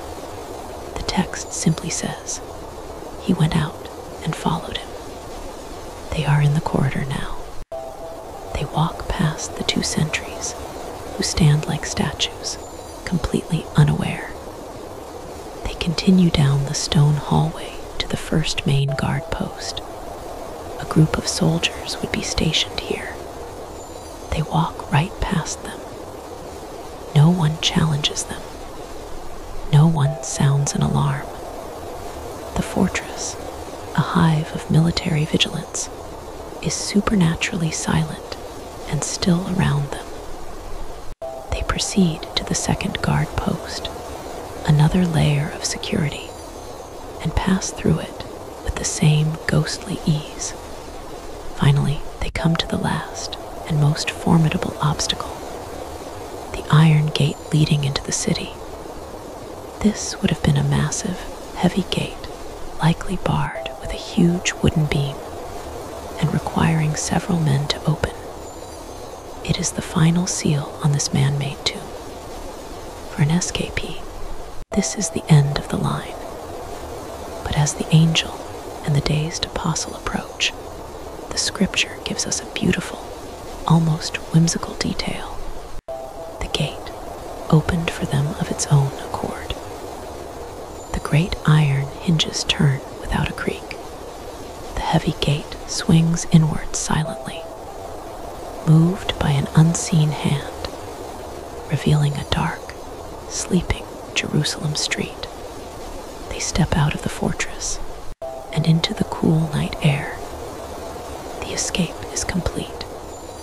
They have bypassed at least 4 alert guards, passed through 2 guard posts, and gone through a locked iron gate, all without raising the slightest alarm.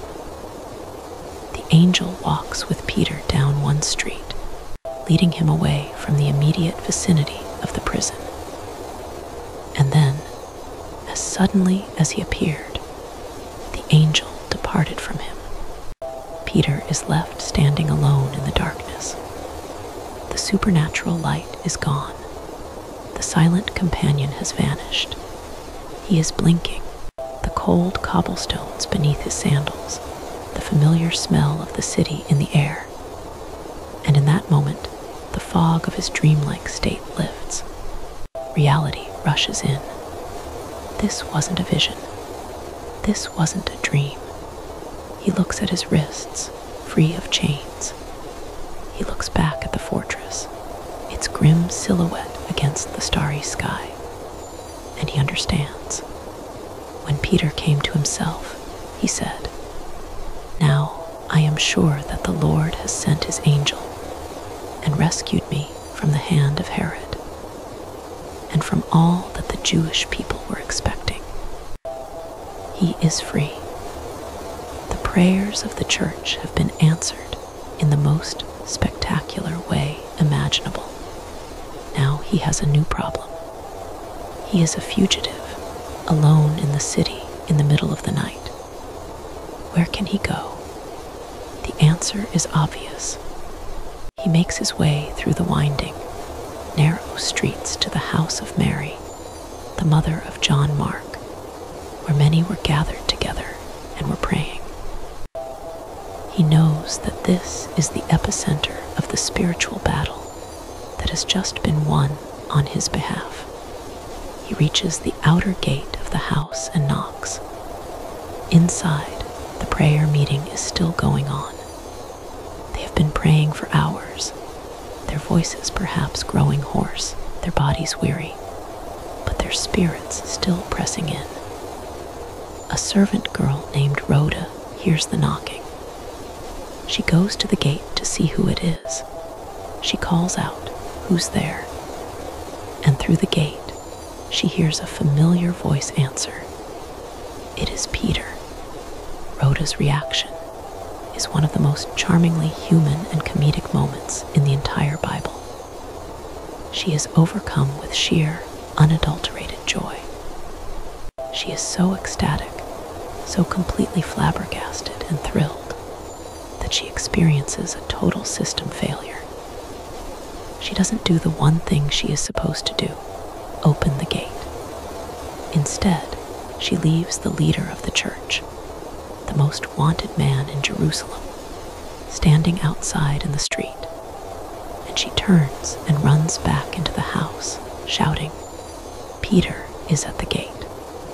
She bursts into the room where the others are praying. Imagine the scene. They are deep in solemn, desperate intercession, and this young woman comes running in, breathless with excitement, with this impossible news. Their reaction is just as human as Rhoda's. They don't jump for joy. They don't praise God for the miracle. They look at her with exhausted pity. "You are out of your mind," they say. They have been praying for Peter's release, but they cannot actually believe it has happened. Their faith is strong enough to keep them on their knees all night, but not quite strong enough to accept the answer when it knocks on their door. Rhoda, however, is insistent. She knows what she heard. She kept insisting that it was so. So they try to find a rational, or at least a supernatural, explanation that doesn't involve an actual physical prison break.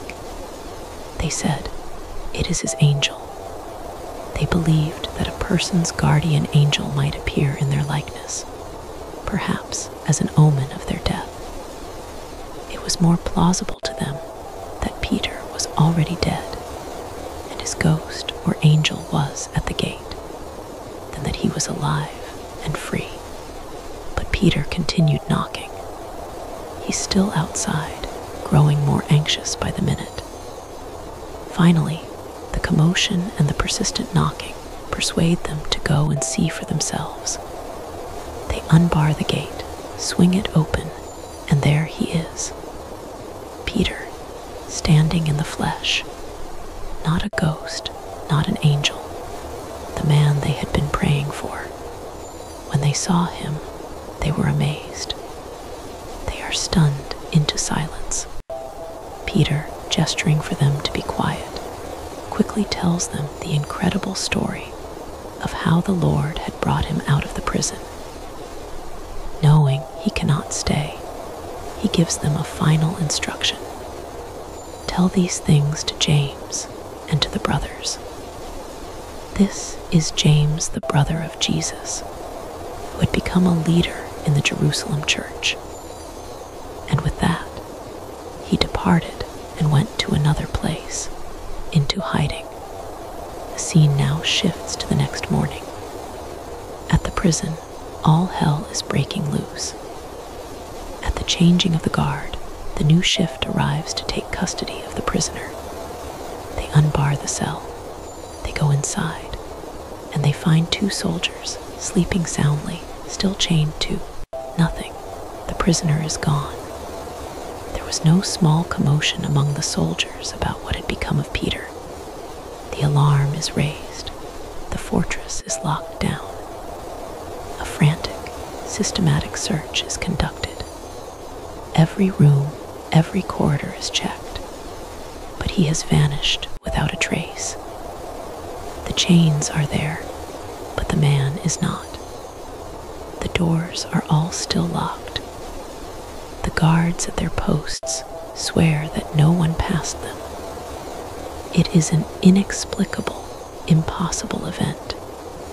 Word is sent to King Herod Agrippa.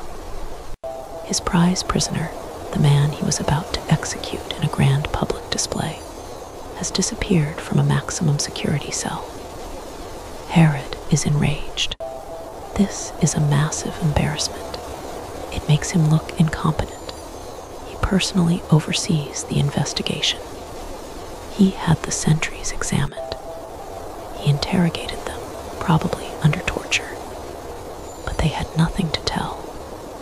They were on duty, vigilant, and the prisoner simply dematerialized from between them.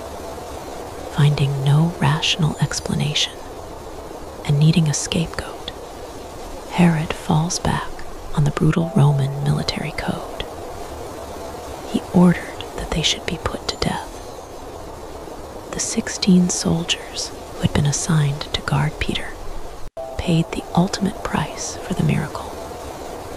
They were executed for a prison break they had been supernaturally blinded to. The chapter in Herod's story concludes with a final grim act of divine judgment. Herod leaves the frustration of Judea behind and goes to the coastal city of Caesarea. There, while embroiled in a political dispute with the people of Tyre and Sidon, he makes a grand public appearance. Dressed in his royal robes, seated on a throne, he gives a magnificent oration. The crowd, wanting to flatter him and win his favor, begins to shout, the voice of a god and not of a man. Herod, his ego still smarting from the humiliation of Peter's escape, swells with pride. He accepts their worship. He allows himself to be called a god. And in that moment of supreme blasphemy, his judgment comes. Immediately, an angel of the Lord struck him, because he did not give God the glory. The same angelic power that had rescued Peter was now turned against his persecutor. The text describes a sudden, horrifying illness. He was eaten by worms and breathed his last. It was a grotesque, humiliating end for the proud king who had tried to destroy the church and had taken divine honors for himself. The story of Peter's escape is a high-stakes supernatural thriller. The prison is impregnable. The security is absolute. The outcome is certain death. But it demonstrates that the fervent, persistent prayer of a faithful community can unleash a power that defies locks, chains, and guards. It shows that no human authority, no matter how powerful or politically savvy, is a match for the will of God. And it reminds us, with the beautiful, funny, and deeply relatable story of Rhoda and the disbelieving prayer warriors, that sometimes the biggest miracle is not just getting out of prison, but being able to believe the good news when it comes knocking at your door. We journey now from a rescue shrouded in angelic stealth to a prison break born from the violent, chaotic shudder of the earth itself.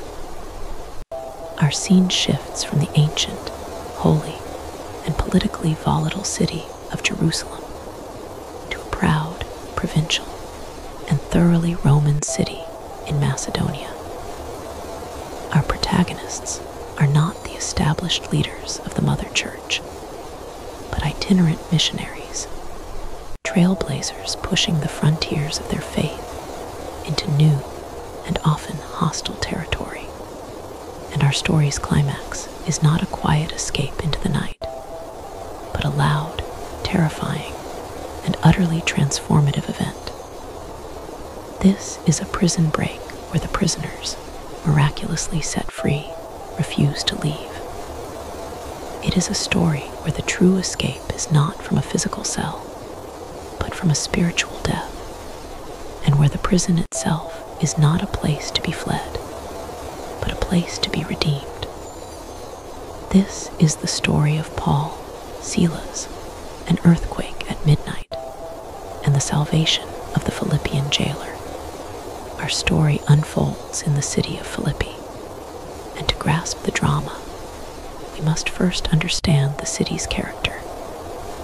Located in what is now northern Greece, Philippi was not just any city, it was a Roman colony. This was a title of immense pride and legal significance. It meant that Philippi was a miniature Rome, a bastion of Roman culture, law, and patriotism on foreign soil. Its founders were retired Roman legionaries, granted land there for their military service. Its citizens held the coveted prize of Roman citizenship. Its civic life was modeled on Rome, governed by two chief magistrates, likely the duumvirs, who were attended by lictors carrying the fasces bundles of rods that symbolized their authority to scourge and punish. To be in Philippi was to be on Roman soil. The people there would have been intensely proud of their Roman identity and deeply suspicious of anything or anyone that seemed to threaten their Roman way of life. Into this proud, Romanized city comes a small group of travelers, led by a man named Paul.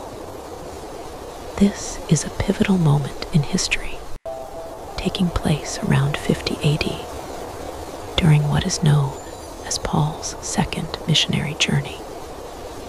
Paul, accompanied by his companions Silas and Timothy, and joined by Luke, the physician and author of the book of Acts, who narrates this story as an eyewitness, has just made a momentous decision based on a vision of a man from Macedonia pleading, "Come over to Macedonia and help us."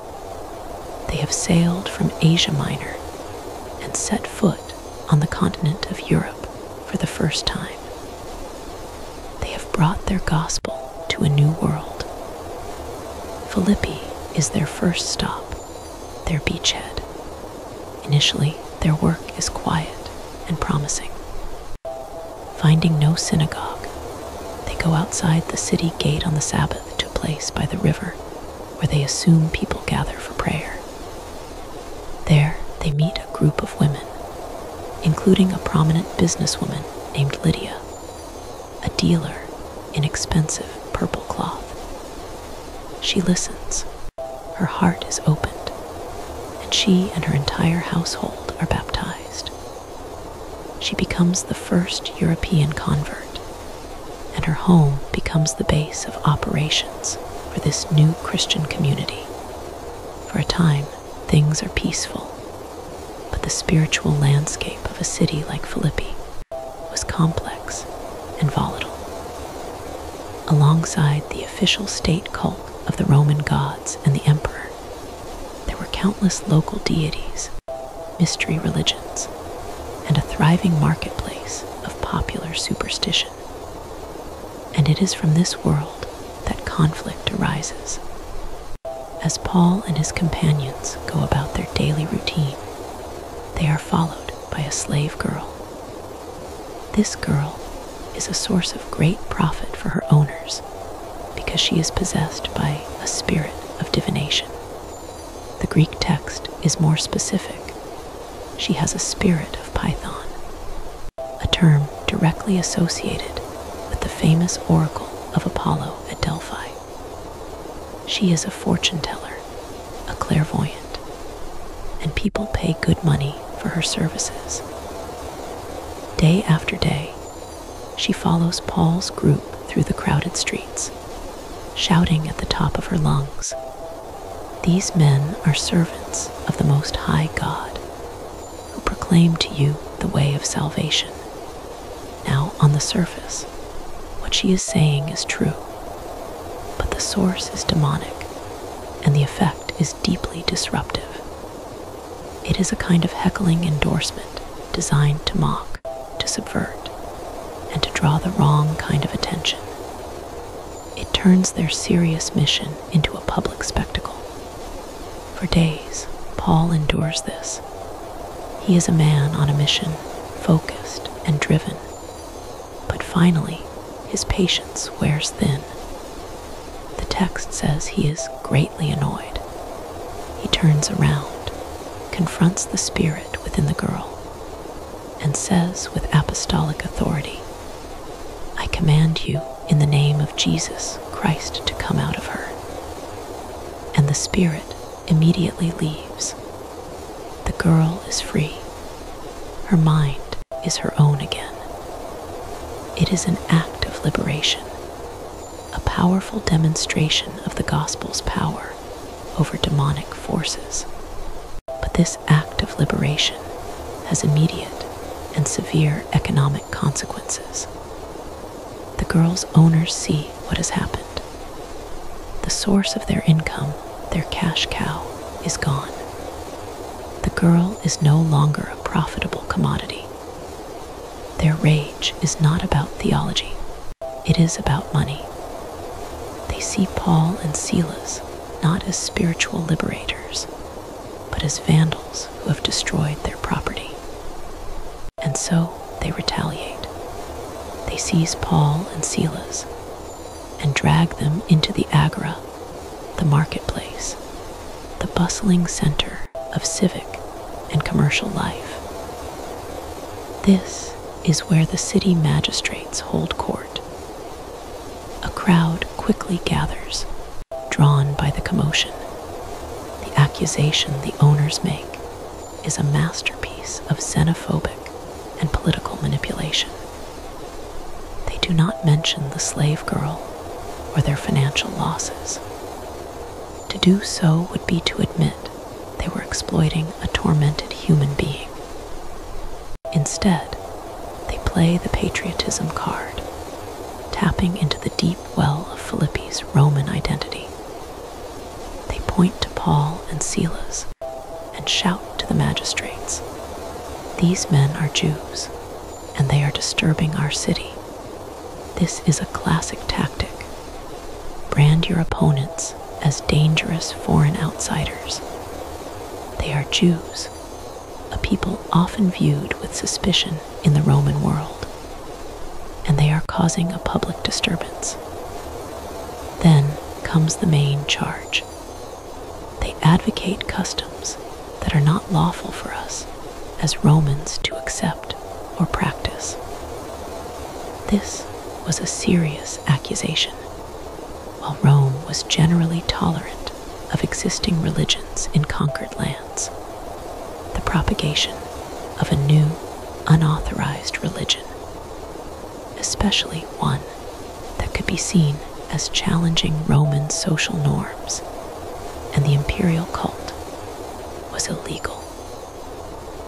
The charge was, in essence, that Paul and Silas were agents of an alien creed, undermining the very fabric of Roman life in Philippi. The crowd, already whipped into a frenzy, joins in the attack. A riot is brewing. The magistrates, the guardians of Roman law and order, are faced with a volatile mob. A proper legal process would require a calm investigation, a formal hearing, witnesses, and a defense. But the magistrates panic. They choose expediency over justice. To quell the riot and appease the crowd, they give in completely. They dispense with all legal due process. The text says they tore the garments off them. The lictors, the magistrates' bodyguards and enforcers, ripped the outer robes from Paul and Silas, leaving them stripped and exposed in the public square. And then the magistrates give the command for them to be beaten with rods. This was a fustigatio, a brutal and humiliating punishment. The lictors would unbundle their fasces and take out the wooden rods. Paul and Silas would be held, their backs bared, and beaten severely. It was designed not just to inflict pain, but to shame. Each blow would raise bloody welts, tearing the skin. The scripture says they were given many blows. By the end, they would have been a bruised, bleeding, and agonizing mess. And all of this was done without a trial, without a conviction, without any opportunity for them to speak in their own defense. After the beating, they are not released. The magistrates order them to be thrown into the city prison. They give a special charge to the jailer: keep them securely. The responsibility for these two dangerous criminals is now placed squarely on his shoulders. The jailer, receiving this command, takes it very seriously. He is a man who understands duty and the consequences of failure. He is likely a retired Roman soldier, a man for whom orders are absolute and security is paramount. He knows that if these prisoners escape, his own life could be forfeit. So he takes no chances. He puts them not in the general prison population, but into the inner prison.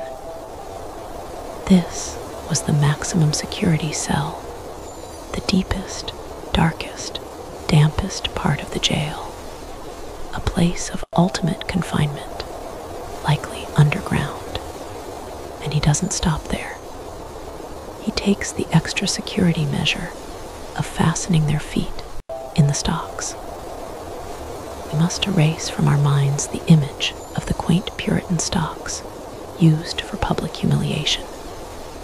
The Greek word is xylon, which means wood or log, and in this context, it refers to a heavy instrument of torture. It could be two large planks of wood with holes for the ankles, which could be slid apart to stretch the legs into a painfully unnatural position.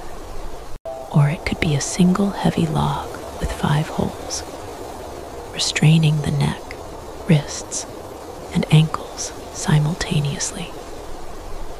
Whatever its exact form, its purpose was to immobilize the prisoner in a state of constant, cramping pain. Let us pause and reconstruct the scene. Paul and Silas are in absolute darkness, in the foul air of an underground dungeon. Their backs are a raw, throbbing agony from the flogging. Their legs are locked in a torturous device that prevents any movement, any change of position, any relief.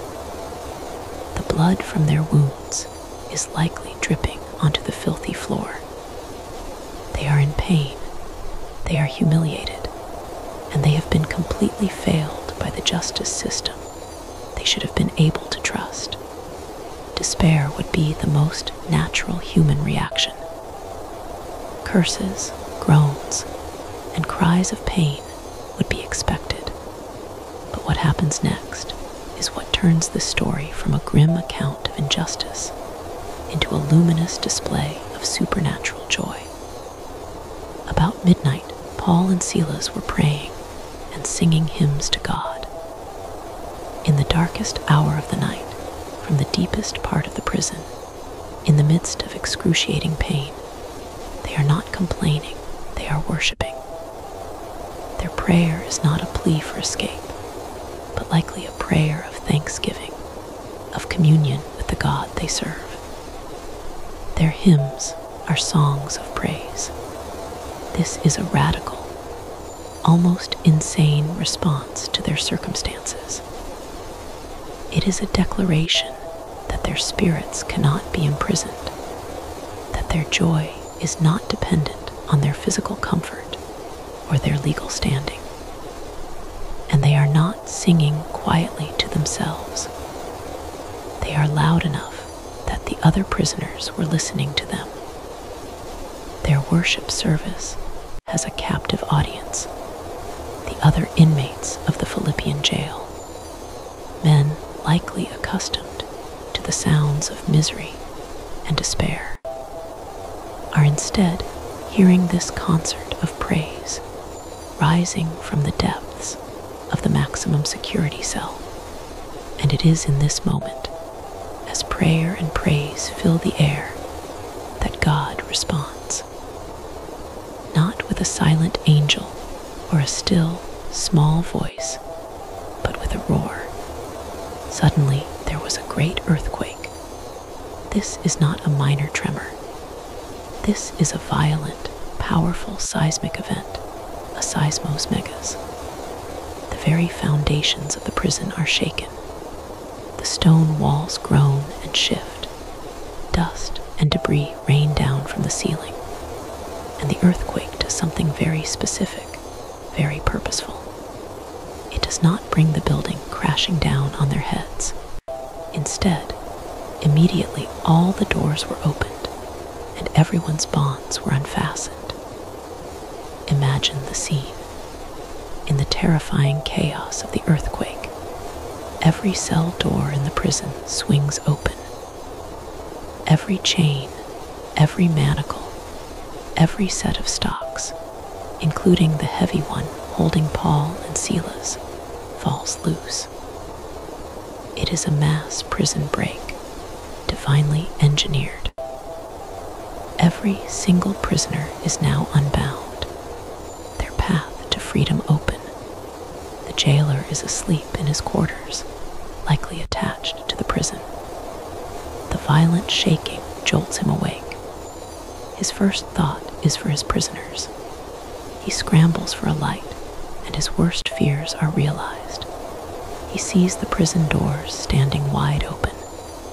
In the flickering lamplight, he sees a scene of chaos, and he makes an immediate, logical, and fatal assumption.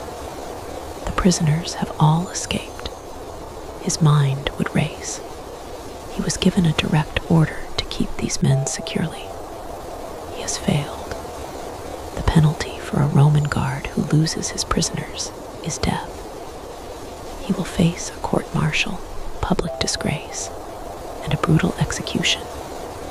His career is over. His honor is destroyed. His life is forfeit. In his Roman worldview, there is only one course of action left.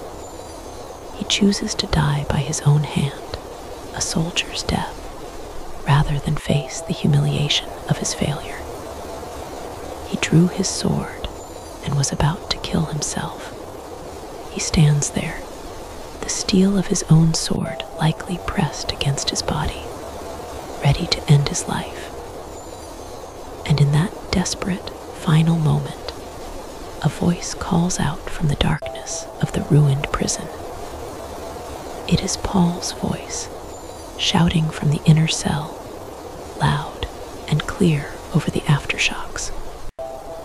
Do not harm yourself, for we are all here. This is the pivotal moment of the entire story. The jailer's sword stops. The words don't make sense. We are all here. The prisoners, who have been miraculously freed from their bonds, whose doors are standing open, have not made a run for it. Not a single one has fled. Paul and Silas's midnight concert had clearly had a profound effect on the other inmates. Their peaceful authority, even in the midst of chaos, has held them all in place. They have chosen to stay with these two strange men. This act of collective grace is more shocking to the jailer than the earthquake itself. It is a violation of the natural law of self-preservation. It is an act of mercy towards him, the man who had locked them in the stocks. The jailer is completely undone. He calls for his servants to bring torches. He rushes into the prison. The scene he finds is astounding. The prisoners are all there, sitting calmly amidst the debris, unbound. He makes his way to the inner cell where he finds Paul and Silas, and the scripture says he fell down trembling before them. In an instant, his entire world has been turned upside down. The earthquake has demonstrated a power far beyond that of the Roman magistrates. The prisoner's refusal to escape has demonstrated a grace that is utterly alien to his world of duty and punishment. He understands that he is in the presence of something holy, something terrifying and beautiful. His rigid, ordered Roman world has shattered, and he is left trembling in the ruins. He brings them out of the inner cell, and his next question is not about the earthquake or the escape. His question is about his own soul. His brush with suicide has stripped away everything but the essential. He looks at these two men whose God can shake the earth and whose character can pacify a prison full of convicts, and he asks the most important question a human being can ask. Sirs, what must I do to be saved? He is not asking to be saved from the earthquake or from the Roman authorities. He is asking for a different kind of salvation, the kind that produces the peace and power he has just witnessed. Paul and Silas's answer is simple, direct, and profound. Believe in the Lord Jesus, and you will be saved, you and your household. It is a message not of complicated ritual, but of simple faith. They then spoke the word of the Lord to him and to all who were in his house. The jailer, in a stunning reversal of roles, now becomes the servant. He takes Paul and Silas from the prison into his own living quarters, which were likely part of the same building. His first act is one of gentle repentance and compassion. He washed their wounds. The man who had inflicted further pain by locking their bruised bodies in stocks now tenderly cleans the blood and grime from their lacerated backs. This act of physical cleansing is followed by a spiritual one. That very night, in the dark hours before dawn, the jailer and his entire family, his wife, his children, perhaps his servants, are baptized. The prison has become a sanctuary. The place of punishment has become the site of a sacrament. The jailer and his family have been set free. After the baptism, the jailer's transformation from guard to brother is complete. He brought them into his house and set food before them. He shares a meal with his former prisoners, a table of fellowship where just hours before there was only cruelty and confinement. And the text gives us a beautiful, emotional grace note. He rejoiced along with his entire household that he had believed in God. His night began in the terror of the earthquake and the despair of suicide. It ends in overwhelming joy. As dawn breaks, a new chapter begins. The magistrates in the city have had a long night. Perhaps the earthquake scared them. Perhaps, in the calm light of day, they have had second thoughts about their hasty, illegal actions of the previous afternoon. They want this problem to go away quietly. They send their lictors to the prison with a terse message for the jailer. Let those men go. The jailer, overjoyed, runs to Paul and Silas with the good news. The magistrates have sent to let you go. Therefore come out now and go in peace. But Paul is not finished. He sees an opportunity, not for revenge, but for justice, and for the protection of the young church he is leaving behind. He is not going to be shuffled out the back door as if he were a pardoned criminal. He sends a message back with the lictors that will strike terror into the hearts of the magistrates. They have beaten us publicly, uncondemned men who are Roman citizens, and have thrown us into prison. And do they now throw us out secretly? No. Let them come themselves and take us out. This is the bombshell. Men who are Roman citizens. The Lex Portia and Lex Valeria, ancient and revered Roman laws, made it a grave crime to scourge, beat, or imprison a Roman citizen without a proper trial and conviction. To do so was a direct assault on the dignity of Rome itself. The magistrates of Philippi, in their haste to appease a mob, had committed a serious offense against their own sovereign power. When the lictors return and repeat Paul's words, the magistrates are afraid when they heard that they were Roman citizens. Their careers are on the line. They could be removed from office, fined, or worse. They have abused their authority in the most egregious way. And so, they do exactly what Paul demanded. The city's highest officials come in person to the prison. They offer a formal, humiliating apology. They came and apologized to them. And then they personally escort Paul and Silas out of the prison, pleading with them to leave the city, to please just go away and not cause any more trouble. Paul and Silas, their point having been made and the legal precedent set for the protection of the Philippian believers, agree to leave.